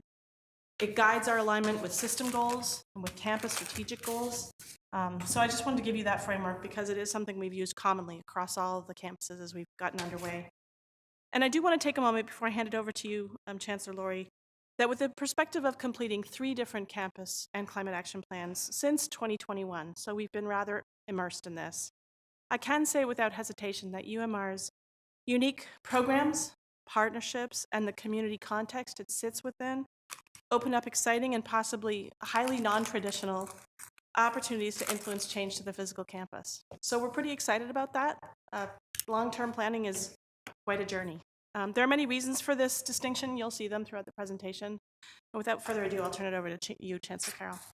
Thank you, Monique. The Rochester Campus and Climate Action Plan we will share today has been crafted by the collective genius of planning and sustainability specialists, students, faculty, and staff, and a multitude of community partners. I'm so grateful for the hundreds of vibrant conversations that generated this plan. There are too many contributors to name them all. Virginia Wright Peterson and Barry Standorf co-led our campus advisory team and deserve a special thank you on this, our reveal day. Our ongoing vision, shared on the slide, illuminates the specific aspirations of the university's Startup Health Sciences campus in Rochester, forming the basis for our intentionality in imagining the future expansion of academic programs, enrollment, educational innovation, and facilities. Slide. In May, I shared the university's unbound opportunities in Rochester. Opportunities first of proximity, as Mayo's investment of $5 billion expands downtown and shapes the digital healthcare landscape, while biotech companies are drawn by the magnetic force of the research and innovation in our region. Also, opportunities to partner with the City of Rochester, Destination Medical Center, developers, and others, in part to achieve carbon neutrality while the downtown region is growing so dramatically. And opportunities to enhance the university's academic health enterprise. A pipeline of well-prepared undergraduates has never been more essential. and opportunities to lead innovation in higher education in a state and national context that is literally shouting the imperative for change. In this context of opportunity, I continue to urge and pursue strategic investment in the Rochester campus. We are poised to contribute ever more significantly to the university's mission of research, education, engagement, and healthcare. This plan is part of that visionary work. Monique? So we're on this journey to do this campus and climate action planning together, really for these three principal reasons you see on the slide. Beginning with the Impact 2025 system-wide strategic plan, and specifically that plan through its commitments and its actions requires us to do both those things. We could have done them in sequence, we could have done them first and then come back, but it seemed to us entirely commonsensical and really to capture the best energy to think about the future, to blend them together. So that's a good reason to start with, but I think one of the more exciting reasons follow in points 2 and 3. That long-term strategic growth for UMR, again, different than any of our other campuses in our system, allows us to really imagine and shape that future scenario for change on campus, driven by enrollment, the number of people served, and the facility requirements that really capture the best, enhance that potential for future change on the campus. The specific targets we're going for, and you'll see as we proceed in our presentation here, are enrollment thresholds. So facility change is linked to enrollment change. Right now, we're at about 1,000 students at Rochester. We do see needs in the near term, even up to 1,500 students. We did project to the 2,500, the boldest in the blacktop view, endorsed by you in 2019, or your predecessors. And that 2,500 student level is really where we see a lot of facility change. So you'll see that the story of this plan is really about how UMR remains a quintessential piece of that downtown Rochester community, those partnerships that brought it to life, the partnerships that continue to help it grow, but that we really lean into that, if you will, to use an older phrase, both in terms of the physical development of place in the downtown and in the education district eventually, and also towards the sustainability goals that are well underway in the city.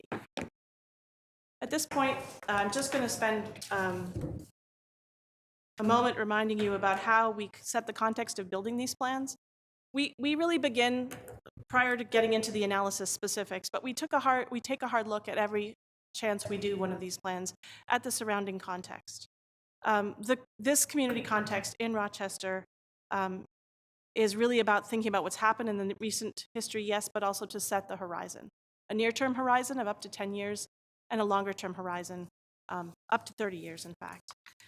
So as we develop the campus and climate plans, we've been at work for not quite a year on this. Chancellor Carroll frequently reminded us all that Rochester's social and community context is a crucial component of this campus's identity. And again, it's a new campus, right? People in Rochester have been advocating for a campus for decades, I believe, but the first group of students were enrolled in the 2009 academic year. I think it was a class of 50, if I'm right. But again, that underlying experience in Rochester, both for big institutions, Mayo Clinic, big moves, the Destination Medical Center established by the state of Minnesota as an economic development tool in 2013, really placed this campus in a very different setting than others. Some of those investments continue. Some of those investments are the biggest investments we've heard of in the state of Minnesota. On the private side, as Mayo Clinic announced its Mayo Unbound, $5 billion investment in clinical care, right next to where UMR is today and where UMR will grow in the future. These are signals about that community context in Rochester that are really remarkable influences on how the campus sees itself growing. So we wanted to spend a moment just telling you about some of these things, and of course we're happy to return for details as you wish in your question period. I will spend just a moment on this. They both have the word planning in them, but just to relate the left and right side of this slide, these are tools we use when we're formulating plans. You can think of the drivers as the rationale for the plan recommendations we're going to take you through today. Many of the campuses have similar drivers, the strategic goal, the mission vision, driving all the changes we propose for facilities. But in other cases, community context is a good example. And in Rochester, real estate is a great example. Different drivers will cause different actions. And you will see, I hope, as we get through this, how those two things are related. On the right side, the planning principles are really crafted coming out of a lot of the engagement, some input from leadership to help set up for future decisions we cannot anticipate at this time. So really, they're intended to hold us accountable. What are the guiding values that will guide us as decision makers who are here today? And again, those future decision makers. How can we be sure that changes made to campus really are optimizing our climate action opportunity? For example, how can we be sure they'll continue to be inclusive and welcoming spaces as a result? Go ahead. So to better understand these drivers, an extensive analysis process was carried out in order to understand what were some of the key data inputs that we needed to consider, as well as what community input needed to be considered in this process. We went through a number of analysis tasks, which we'll explain to you in a little more detail now, beginning with mission, vision, and value. To date, our approach to facilities has been exceptionally creative. We worked to be as efficient as possible with lease space as we grew during phase 1 of the startup. And as we begin the next bolder phase, we are keenly aware that growth depends on providing what the campus community needs to attract and retain students and employees. As we move forward, these 3 dynamic principles continue to propel our analysis and discernment. Students are at the center. Research informs practice, and of course, partners are making it possible. Greg? Student success was another key input into the process, as well as employee well-being, and providing spaces to ensure that students are at the center of what we do in this plan. A key aspect of what we looked at as we examined spaces on campus. Another key input was enrollment and facilities need. As Monique mentioned a moment ago, as we move toward an enrollment of 2,500, we'll need to be aware of the space needs that go with that. And I would draw your attention to the maroon category of space here at 2,500 students.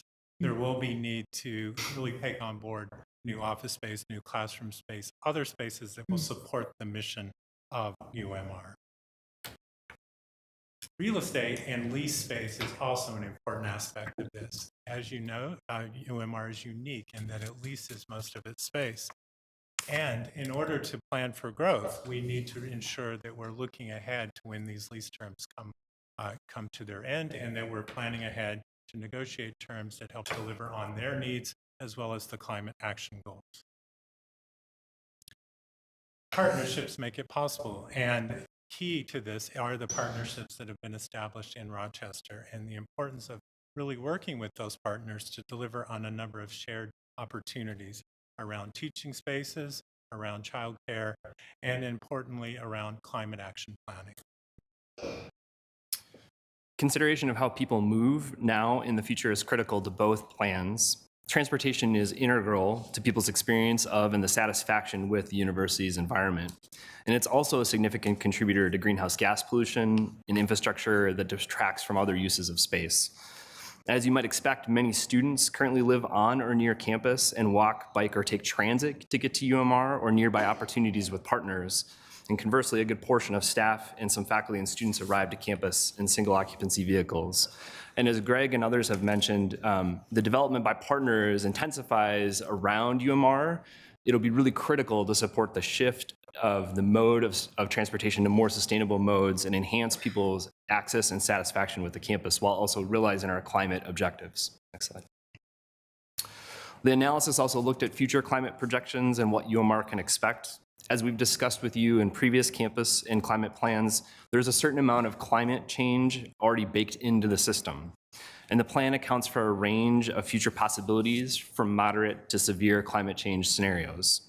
But regardless, directionally, we know climate change is going to lead to a warmer and wetter Minnesota, and the increased heat will be the thing that is most significant for UMR. This is also amplified by what is referred to as an urban heat island effect, as UMR is located in a city. Cities are often this home of lots of concrete and paved surfaces. It makes it warmer, it takes it longer for things to cool down at night. And again, there's this really strong connection between these climate projections and how we build resilience to UMR's mission. Climate change and human health are inversely correlated. Increases in extreme heat deteriorate health, and UMR's expertise can really play a leading role in helping to solve and address this challenge. I'll just take a moment here to call attention to a related item in your information docket today. The Twin Cities Campus Climate Resilience Plan connects to the same theme as well. Finally, the analysis looked at the source of greenhouse gas pollution that is attributable to campus and contributes to climate change. Similar to other campuses, you'll notice in this graph that a lot of the pollution comes from the energy that's used to heat, cool, and provide electricity and power to buildings. In the world of greenhouse gas emissions accounting, this is usually referred to as scope 1 and 2 emissions, which are emissions that are our direct result of our operations and often within our control. However, and this points to the uniqueness that Monique highlighted earlier, is that UMR is currently entirely in lease space. So consequently, the emissions are categorized as scope 3 emissions, the result of the landlord's building in the lease space that we occupy, but outside of our direct control, which means that we have different opportunities and strategies around partnership with utilities, landlords, and other entities in the community to address these emissions. I'm going to take a moment to describe our engagement activity. That's a critical piece of our work because of the Regents system-wide campus planning principles. We take a similar approach at each campus. If you have any more interest in this, immediately you can find this discussion on pages 9 to 17 of the actual campus plan, including, I think, Lori, a long list of acknowledgements of our participants. So we were hard at work for 9 months on the calendar. Dozens of points of contact were recorded through all the phases of plan development. That's how we set up our engagement. We don't just ask people at the end what they think. We start at the beginning, hearing from people. We had that strong leadership from the chancellor and her team, as well as a high level of continuity from representatives in an advisory committee. Each campus we have asked to set an advisory committee, which includes faculty, staff, and students. They are sort of our regular informants, if you will, to the plan development all along the way. I would say that the impressive level of engagement from members of the campus community and the Rochester community were very impressive to us. Granted, it's true, we were fully out of COVID. People came out, were in person as much as they gave us digital comments. But really, overall, participants were deeply engaged, no matter which part of the Rochester campus community they were coming from. And that's one of the reasons why we have a long acknowledgements list in the plan document. One of the early tools we use, and again, we use this at all of the campus sites, is a digital tool called My Campus. And we have called it a survey, but it's really not a survey. It's a mapping exercise. So we invite the entire campus community through email to join us and to record, to illustrate, to pinpoint, to describe places that matter to them, whether they're places they live on campus, they may eat regularly, where are they studying, where are they working, where are they socializing. We also ask them to tell us what needs improvement, and we also ask them to prioritize the climate action strategy from their individual point of view. And some of the patterns that emerge from these comments directly translate to the big ideas. We're almost at the big ideas. That's the big takeaway. The left side is kind of giving you a taste for some of those themes that really came up from individual contributions through this mapping exercise. It also, that last point on climate action was very important. And again, from individual point of view, it was repeated constantly. The 128 responses, you know, our invite list was 1,000 people. This is one of our smaller campuses, of course. So it is actually a terrific response rate in the world of surveys. I know that's hard to imagine. Quickly, I won't spend much time, but what we appreciate when we can capture comments like this is really seeing again in people's own words, you know, what they really appreciate, how they feel connected. I think on the upper right side, you see those comments about Peace Plaza and interacting with Mayo in so many downtown locations. The University Square is the heart of campus is a great comment we got in this set. As I said, we asked what needed improvement, so we got a lot of comments about some of the space in University Square. And one of the things I really appreciate is the upper left. To me, that upper left, and those are probably student comments, but that's really speaking to the uniqueness. The faculty ratio, the faculty support for student learning, and then that proximity to others who are connected to the industry is something that is quite inspiring, as we heard. Our partners, and we have been talking a lot about partners, I know, but there are so many partners in Rochester. There are partners who are actually landlords. They are our landlords, you know, for the duration, but there are also partners who are providing essential service, recreation, wellness, healthcare. There are city and agency partners, the City of Rochester, the Destination Medical Center, who are quietly doing these essential investments in public infrastructure, and that supports the overall vitality of the community, particularly for the long-range horizon. Other partners, like Mayo Clinic, for example, are really fueled by their connection to UMR's mission. So the pedagogical strengths of UMR and the ability to keep sort of using those successful pedagogical techniques for all groups of learners is something some of those partners, like Mayo Clinic Education, are very interested in. We had 2 open houses. They were held specifically to target this wide, diverse group of partners, and we had more than 50 people at each open house, which was terrific from our point of view. And I think the last thing I just want to say, the left side bullets are really where we typically gather and interact and develop these plans. And so that is exactly what we did at Rochester. The right side are sort of illustrations of how many people commented, very deeply engaged in some of the material we brought them. And so I want to turn it over to Greg now, and he's going to review some of the key recommendations. Yeah, as Monique noted, the big ideas are really the essence of the plan. And these big ideas come from this process, from this analysis, and from this engagement that we've undertaken. These are the strategic priorities which really describe the way toward the future. If we go to the next slide, there are 9 big ideas identified in the plan, and they're each described here in terms of their near-term and long-term opportunity, as well as what they will contribute to climate change. So you'll see this graphic device used through the explanation of each of the big ideas. Beginning with big idea 1, create functional, healthy, and accessible UMR spaces to meet growing campus needs. And what you see illustrated here is University Square and the opportunity to renovate University Square to really deliver on student engagement space, faculty engagement space, a space that is the heart of campus, bringing people together around key ideas in the educational mission. In that, there are expressions of principles that we hope to see in all future spaces. Daylighting in spaces, that's key, and we heard a lot about that in many of our engagement opportunities. Creating a space for informal gathering as well as informal opportunities to meet with faculty. And importantly here, there's what is called a Just Ask space illustrated. That's a place where faculty office spaces are located directly adjacent to student study spaces. This really creates an environment of engagement, of inclusion, and focus on the student experience. So integrating that into an important new renovation project of this nature is critical, and it's certainly something that can be achieved over the next 1 to 3 years in this process. Secondly, the big idea 2 looks at the importance of smart leases and to reach both campus and climate action goals.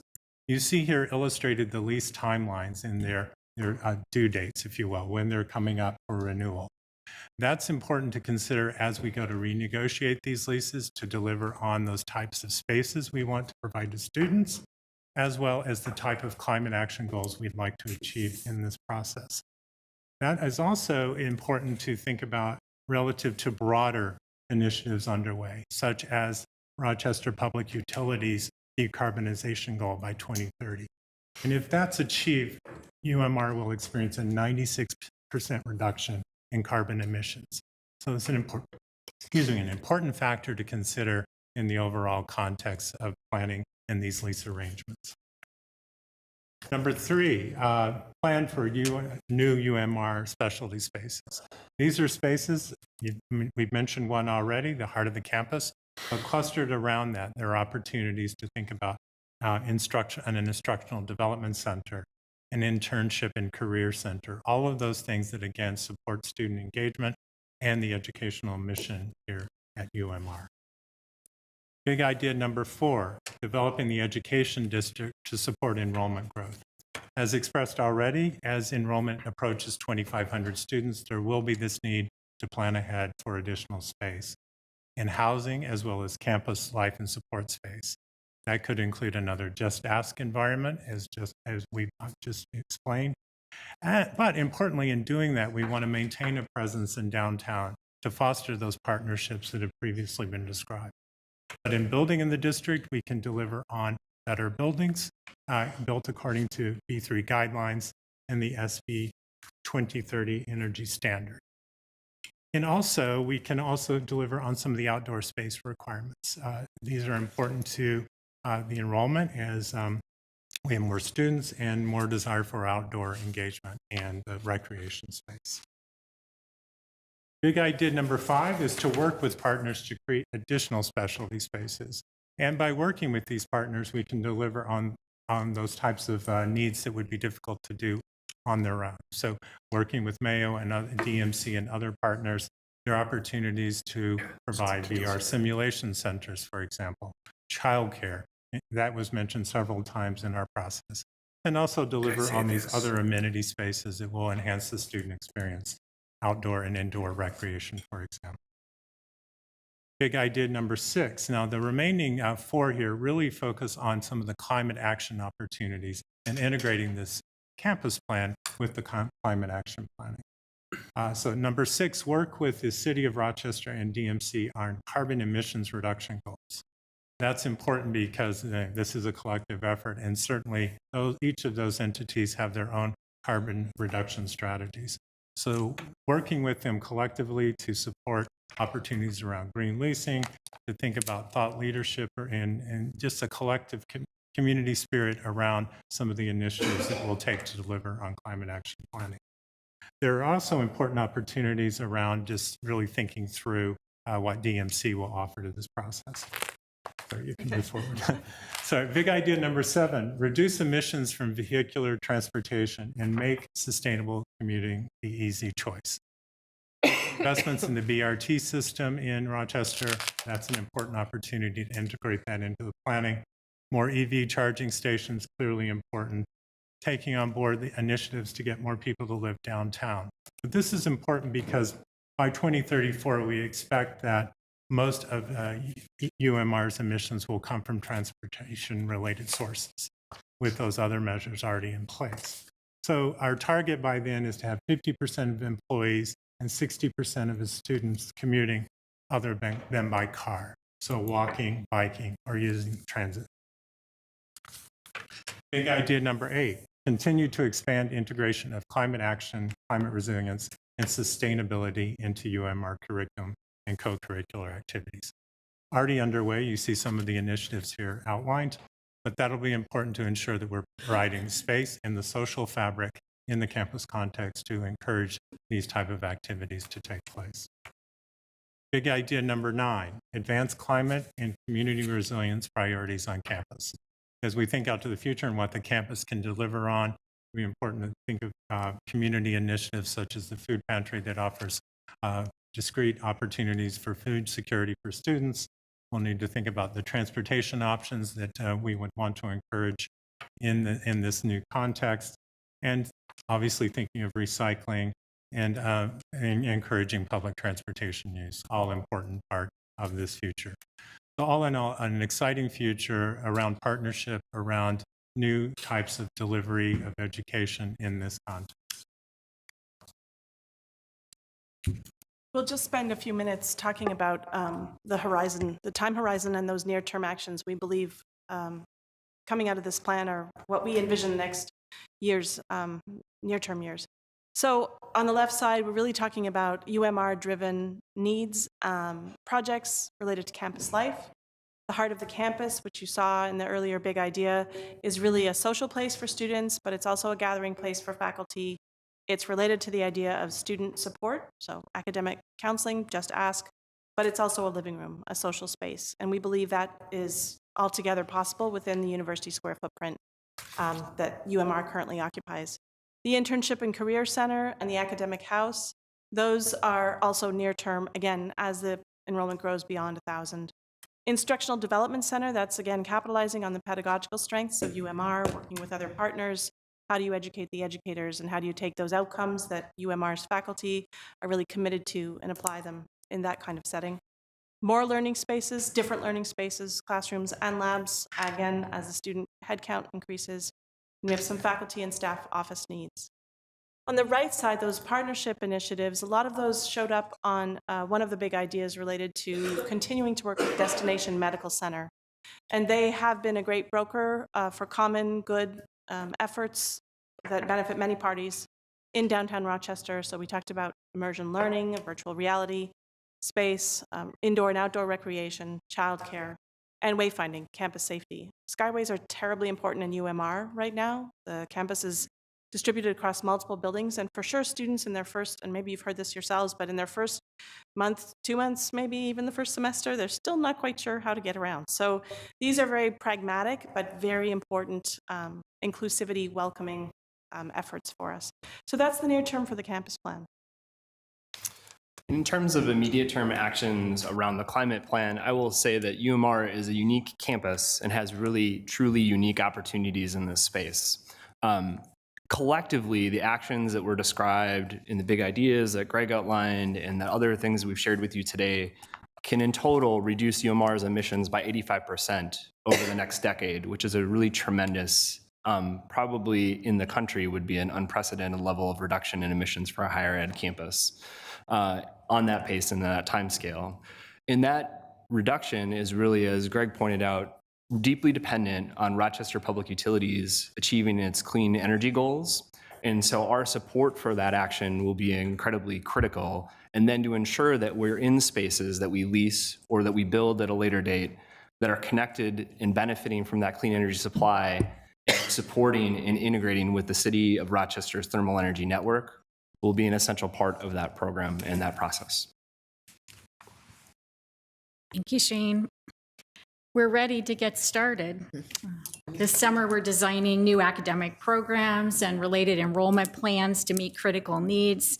And we're working within our context in concert with all of those opportunities through this campus and climate action plan. I invite each one of you to visit Rochester this summer. You can take a stroll with me of our beautiful downtown campus, from our Student Life Center through University Square in the heart of the city, across Peace Plaza, down the interactive Discovery Walk to Discovery Square and the Education District, adjacent to Rochester's new water park. So bring your suit if you wish, but for sure, bring your imagination as together we contemplate the unbound opportunities of the university's startup health science campus. All of us welcome your questions and comments. Thank you very much. I'll start with a question. So, is leasing zero emission spaces a lot more expensive than not having zero emission spaces? And how is the city of Rochester going to get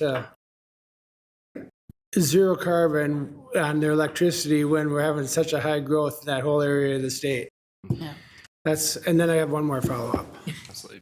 Chair Hipsch, thanks for the questions. They're really good ones. So I'll start with the last one first. On the Rochester Public Utilities and how they're approaching this process, they're fortunate in the sense that they currently buy their power from other merchant power plants within the region. And so they don't have any assets or really appreciable assets that they are locked into that are fossil fuel generating. And as their contracts expire, their expectation and plan is to go out and procure renewable energy supplies to replace those that they are that those contracts are terminating from either coal facilities or natural gas facilities that they're currently getting power from. To your second question about green leasing, we explored at a very high level sort of the implications of green leasing, but I think that that's an area that we have to do more due diligence on and work through the implementation phases to understand. What we did learn from the process as we went through it is it's really important that it's a bi-directional conversation and that it's a proactive and mutually beneficial engagement between both landlord and tenant. And so it might be different than a conventional kind of process where we might just go and lease space and it's more transactional. I think this is going to be more about, and something that really leans into UMR strengths, relational, and really rely on those relationships to find common ground. Chair Hipsch, I think my colleagues who've worked very hard on this plan in planning would probably kick me if I didn't mention that the thermal energy network, which is really owned by the city of Rochester and is existing today over more to the east, close to the river by the conference center, is in expansion mode. So the funding hasn't been secured, but the planning is well underway. And so if using a district energy concept, Rochester can deliver a thermal energy source, we have a much cleaner energy option, and one of those network arms will pass immediately adjacent to the education district, that 4.8 acres we own. So we think that, in addition to the Rochester Public Utility ability to purchase cleaner source energy, and I would say the thermal energy network is probably more the longer term investment. For the meantime, as Shane said, we need to do a lot more work to really understand the answer to your question. There are building owners today who can start to benefit from that next phase of development of the thermal energy network. A lot of cost to retrofit their buildings to do that, but it'll be almost at their feet. And so as those renewals come up, to the slide that Greg had shown about when we need to start thinking about renewing those leases, as those landlords continue to make progress towards considering that, that's where our action as a tenant, 300-something thousand square feet, may have some relevance in the market. Thank you. Well, I'm kind of looking forward to warmer winters, but not hotter summers, so. I mean, are the two carbons offsetting? I mean, so is the winter climate still going to stay cold and the summer climate get hotter? Or is it, you know what I'm saying? Yeah. Is it offsetting on the carbon, or don't you know? Yeah, Chair Hipsch, I think the answer to your question is that we're experiencing warmer winter lows, so it's not getting as cold during our winter days, and we're experiencing hotter summer temperatures, so more days above 90 degrees, both today and projected for the future, that those trajectories will continue. Thank you. Okay, Arimu, student representative. And thank you for the presentation. First, I would like to acknowledge the high-level adoption of system thinking to this plan. I recall I was at Rochester. I was invited to the Kent Center Mayo Clinic in 2020, January 16th.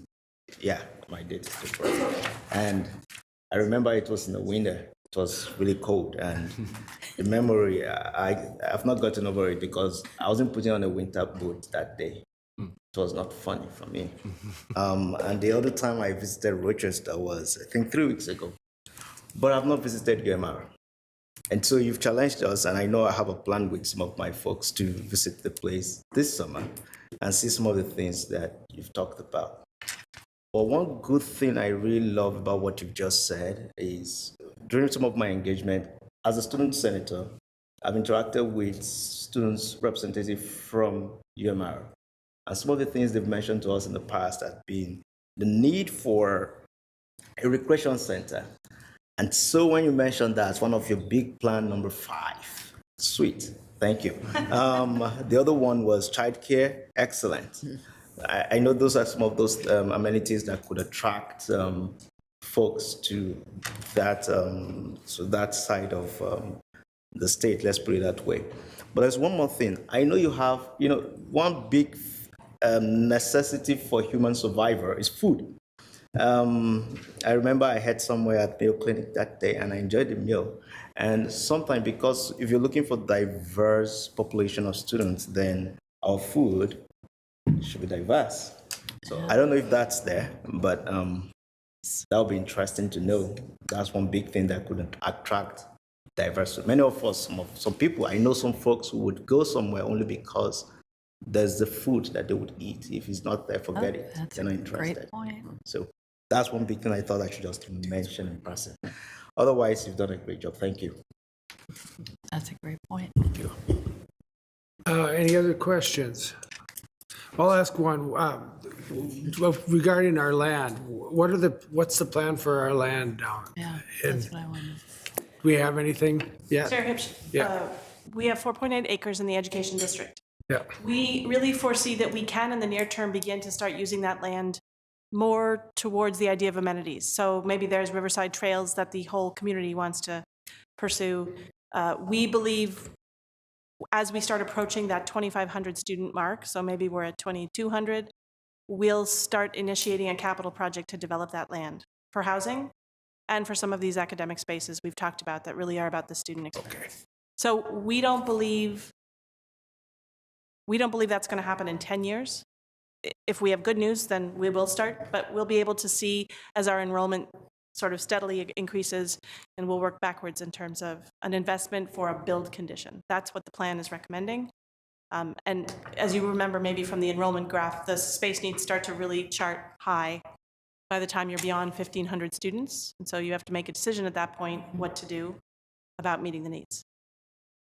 I hope you guys needed them for like 4 years, but whatever. So, go ahead. Yeah. Chair Hips, just a note that any mention of the education district in the plan is referring to the land that is owned by the university in Rochester. Okay, thank you. Regent Kenyanya. Thank you very much, Mr. Chair. Thank you for the presentation and the good discussion. Picking up where the chair left off, in our earlier conversation around the capital budget, we talked about land and how we just kind of have to rethink land and capital buildings and so on. And it's not often you kind of get to build a campus from the ground up. I mean, we're usually kind of trying to retroactively go and make adjustments. I'm thinking about just the changes in ways of working, distributed learning, and things of that nature. And it seems like that's all being kind of factored in the plans. I mean, Chancellor Carroll, you invited us to come take a stroll. I got the chance to do that in the fall, and the new housing is leased, which gives you so much flexibility. And I think the part that excited me the most, the capital costs of the renovation are part of the lease. None of them were up front. I mean, that's a really exciting model. And I mean, we talk about future things like childcare. And I imagine there's probably partnership opportunities there if you're like, okay, maybe we can't fill childcare facility quite yet. I imagine there's demand for that, around their recreation even. I mean, I know Morris, at least, the community is able to use their recreational facilities. So, no, I mean, the kind of new ways of thinking about how to approach these things are definitely interesting, intriguing, and hope to see more of those partnerships and the models that allow flexibility as demand changes, and if you need to extend the lease, decrease the lease, if it's the childcare facility, as the campus grows, maybe we started partnering with the clinic, right? And some of their employees are using it, but as the campus grows, maybe we take back some of those slots and whatnot. So just applauding the scalable, I think that's the word, just kind of the scalable approach to your plan. So thank you. Thank you. Last question, Regent Turner. Yes, thank you. Thank you, Chair Hips. In regards to the land that you said that we own, and I think when we were down there, it's what, a mile or so away from the actual campus? No, 4 blocks. 4 blocks? Okay, which you said is a long ways, that people don't want to walk that. It felt like a mile. But 4 blocks, are you serious? Okay, all right. It's the equivalent distance of going from the front door of Northrop to Kaufman. We've measured it a few So times. are they going to require to build that, and you're going to have all the housing, or people are going to expect to have some transit up and running for that? Or is that already down there? Is there already active transit? And then my other question is, I heard somebody say something about the utilities and all of that are going to need support. Are you talking about legislative support? Good luck with that. But anyway, no, what are you talking about with that? Are you talking about us advocating up at the Capitol for utility companies? Or what are we talking? Do you want to take the transportation one first, Chancellor? So Chair Hips, Regent, there is a transportation plan. It's active and moving forward. Okay. And that is in partnership with the city and Destination Medical Center, EDA, and the overall expansion in downtown Rochester. So our campus, our students, our faculty and staff will benefit from that in short order. Good. So, Chair Hips and Regent Turner, regarding your question about utilities, when we say support, it's really about encouragement and in continuing to engage with Rochester Public Utilities, RPU, and the city and others as a partner who is advocating for these changes to follow through and stay the course and not to fall short of their goals. So, okay. Yeah. And Chair Hips, Regent Turner, at the risk of going down too long, The Destination Medical Center is particularly funded to support when private investment happens, build out of things like Discovery Walk, streetscapes, skyways, that sort of thing. So their leadership as an economic development agent that can foster conversations, so we have walking, scooter, e-bike types of connections. It will be a change for the Rochester UMR community as we get to 2,500 to imagine that the travel path extends, but it won't just be extending. Some of our presence will stay downtown, but a lot of our presence will go and concentrate on the education district land, that 4.8 acres. So we will not give up the downtown presence. It's important for UMR for all the reasons we've been talking about. But the idea is there will be this migration eventually, so the core identity of campus will be visible on that education district land. Thank you. Well, thank you for your great report. It's really exciting to see everything you guys are doing, so thank you. Thanks very much. Okay. So as we transition, I was trying to find a way to fit in this comment well, and I couldn't, so I'm just going to say. The chair's doing a great job. That one. Since our sustainability director is here, I just want to shout out that our own Heidi Roop was tapped by the White House to serve the president's climate agenda. I was trying. I didn't know how to fit it in, but there it is. You did. No, you did. I just dropped it. Thank you for that. Okay, now we're going to consider the consent report. Interim Senior Vice President Tonneson, will you please summarize the items in today's consent report? Yes, be happy to, Chair Hipsch. Members of the committee, June's consent agenda includes 4 topics. First, changes to thresholds in 2 categories, recommended increases to the purchasing bid thresholds at which a formal bid or request for proposal is required, 2 of which haven't been adjusted since 2007. And then updates and technical corrections to align board policy language with the newly adopted thresholds that you approved earlier this spring. Just catching a couple of places we missed, updating the language in the earlier process.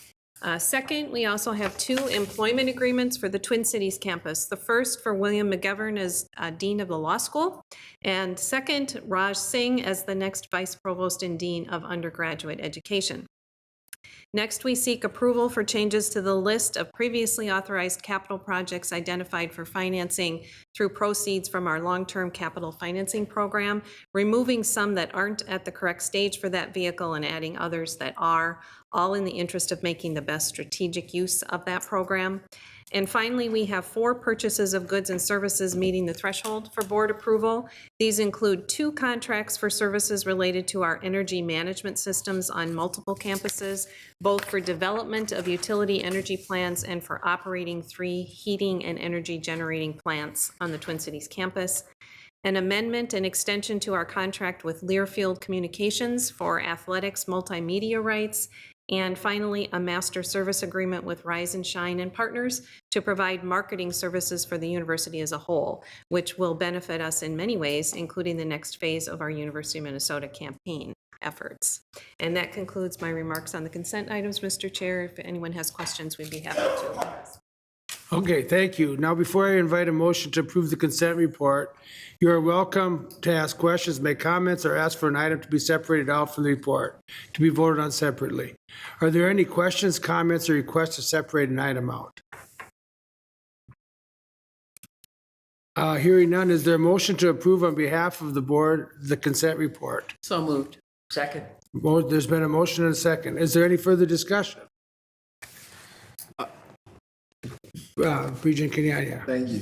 This comment is about how great of a job you've been doing. Okay. I have a, Vice President Thompson, I have a question about the long-term capital financing program.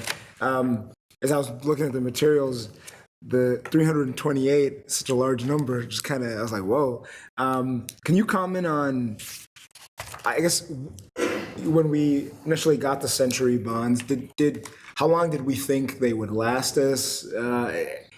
Mr. Volner is yeah. All a friend. Yeah, I mean, how's that program going? And is this how much we thought we might have utilized by now? Just some overall commentary on the Century bonds. Go ahead, sir. Thank you, Chair Hipsch. Regent Kenyanya, I will not give you an overall commentary because we don't have enough time. But what I will say is that the changes that we're making are a change in our practice about how we go about getting approval. originally we agreed that we had to get approval from the board to use these proceeds. We wanted to loop them in with the annual capital approval process to make it efficient. What we've subsequently learned is that by doing that, we've essentially limited what we can use for construction financing to those bond proceeds, which in some cases is more expensive than some things we can do. So making this change now really sort of adds flexibility to the program to use the most cost-effective financing mechanism throughout the life cycle of the project. In terms of the $328 million, that was a number that we had identified within the overall program. What we did to size the $500 million bond was we said, what do we think it's going to cost to do the 6-year plan back in 2021? Yeah. And it was a little over $600 million. We know that things change, projects add, projects drop off. So we sized it at $500 million. That should really cover our financing for 5 to 6 years. We told the rating agencies we probably would not be back for 4 or 5 years. And so that's kind of the trajectory that we are on for that. Okay. So what I'm hearing is we're on pace. We are on pace. All right, thank you. No change. And our timing was really, really great on that, so thank you. Yes. Okay, is there any other discussion? Regent Talurabi. Thank you, Chair Hipsch. I just wanted to quickly comment on the contract for Rise and Shine. And I know not all of you will be in the committee, in the special committee on university relations tomorrow, so you won't get to hear about it, but I'm really pleased to see that contract and also the incredible work that was done by our public relations staff, and seeing kind of the reputation and the good work of the university being really, I think, continued to be built, and some of the work that we have to continue to do. So seeing that contract in there and really supportive of our investments to continue to build the reputation of the university. So thank you. Thank you. Any further discussion? Hearing none, all in favor? Aye. Opposed? The motion passes. Okay. That brings us to informational items. Interim Senior Vice President Tonneson, anything to highlight? Mr. Chair, members, there are 3 information items very quickly. The first is the Central Reserves General Contingency Allocation Report, which has no change on it. No transactions to report this month. Second, we have a summary of our most recent quarterly Investment Advisory Committee meeting, which was on May 29th.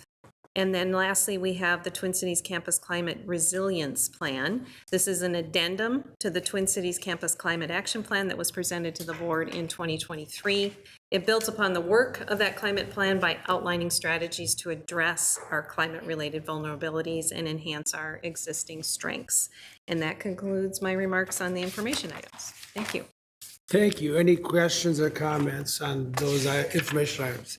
Okay, there being no additional business before the committee, we stand adjourned. Thank you.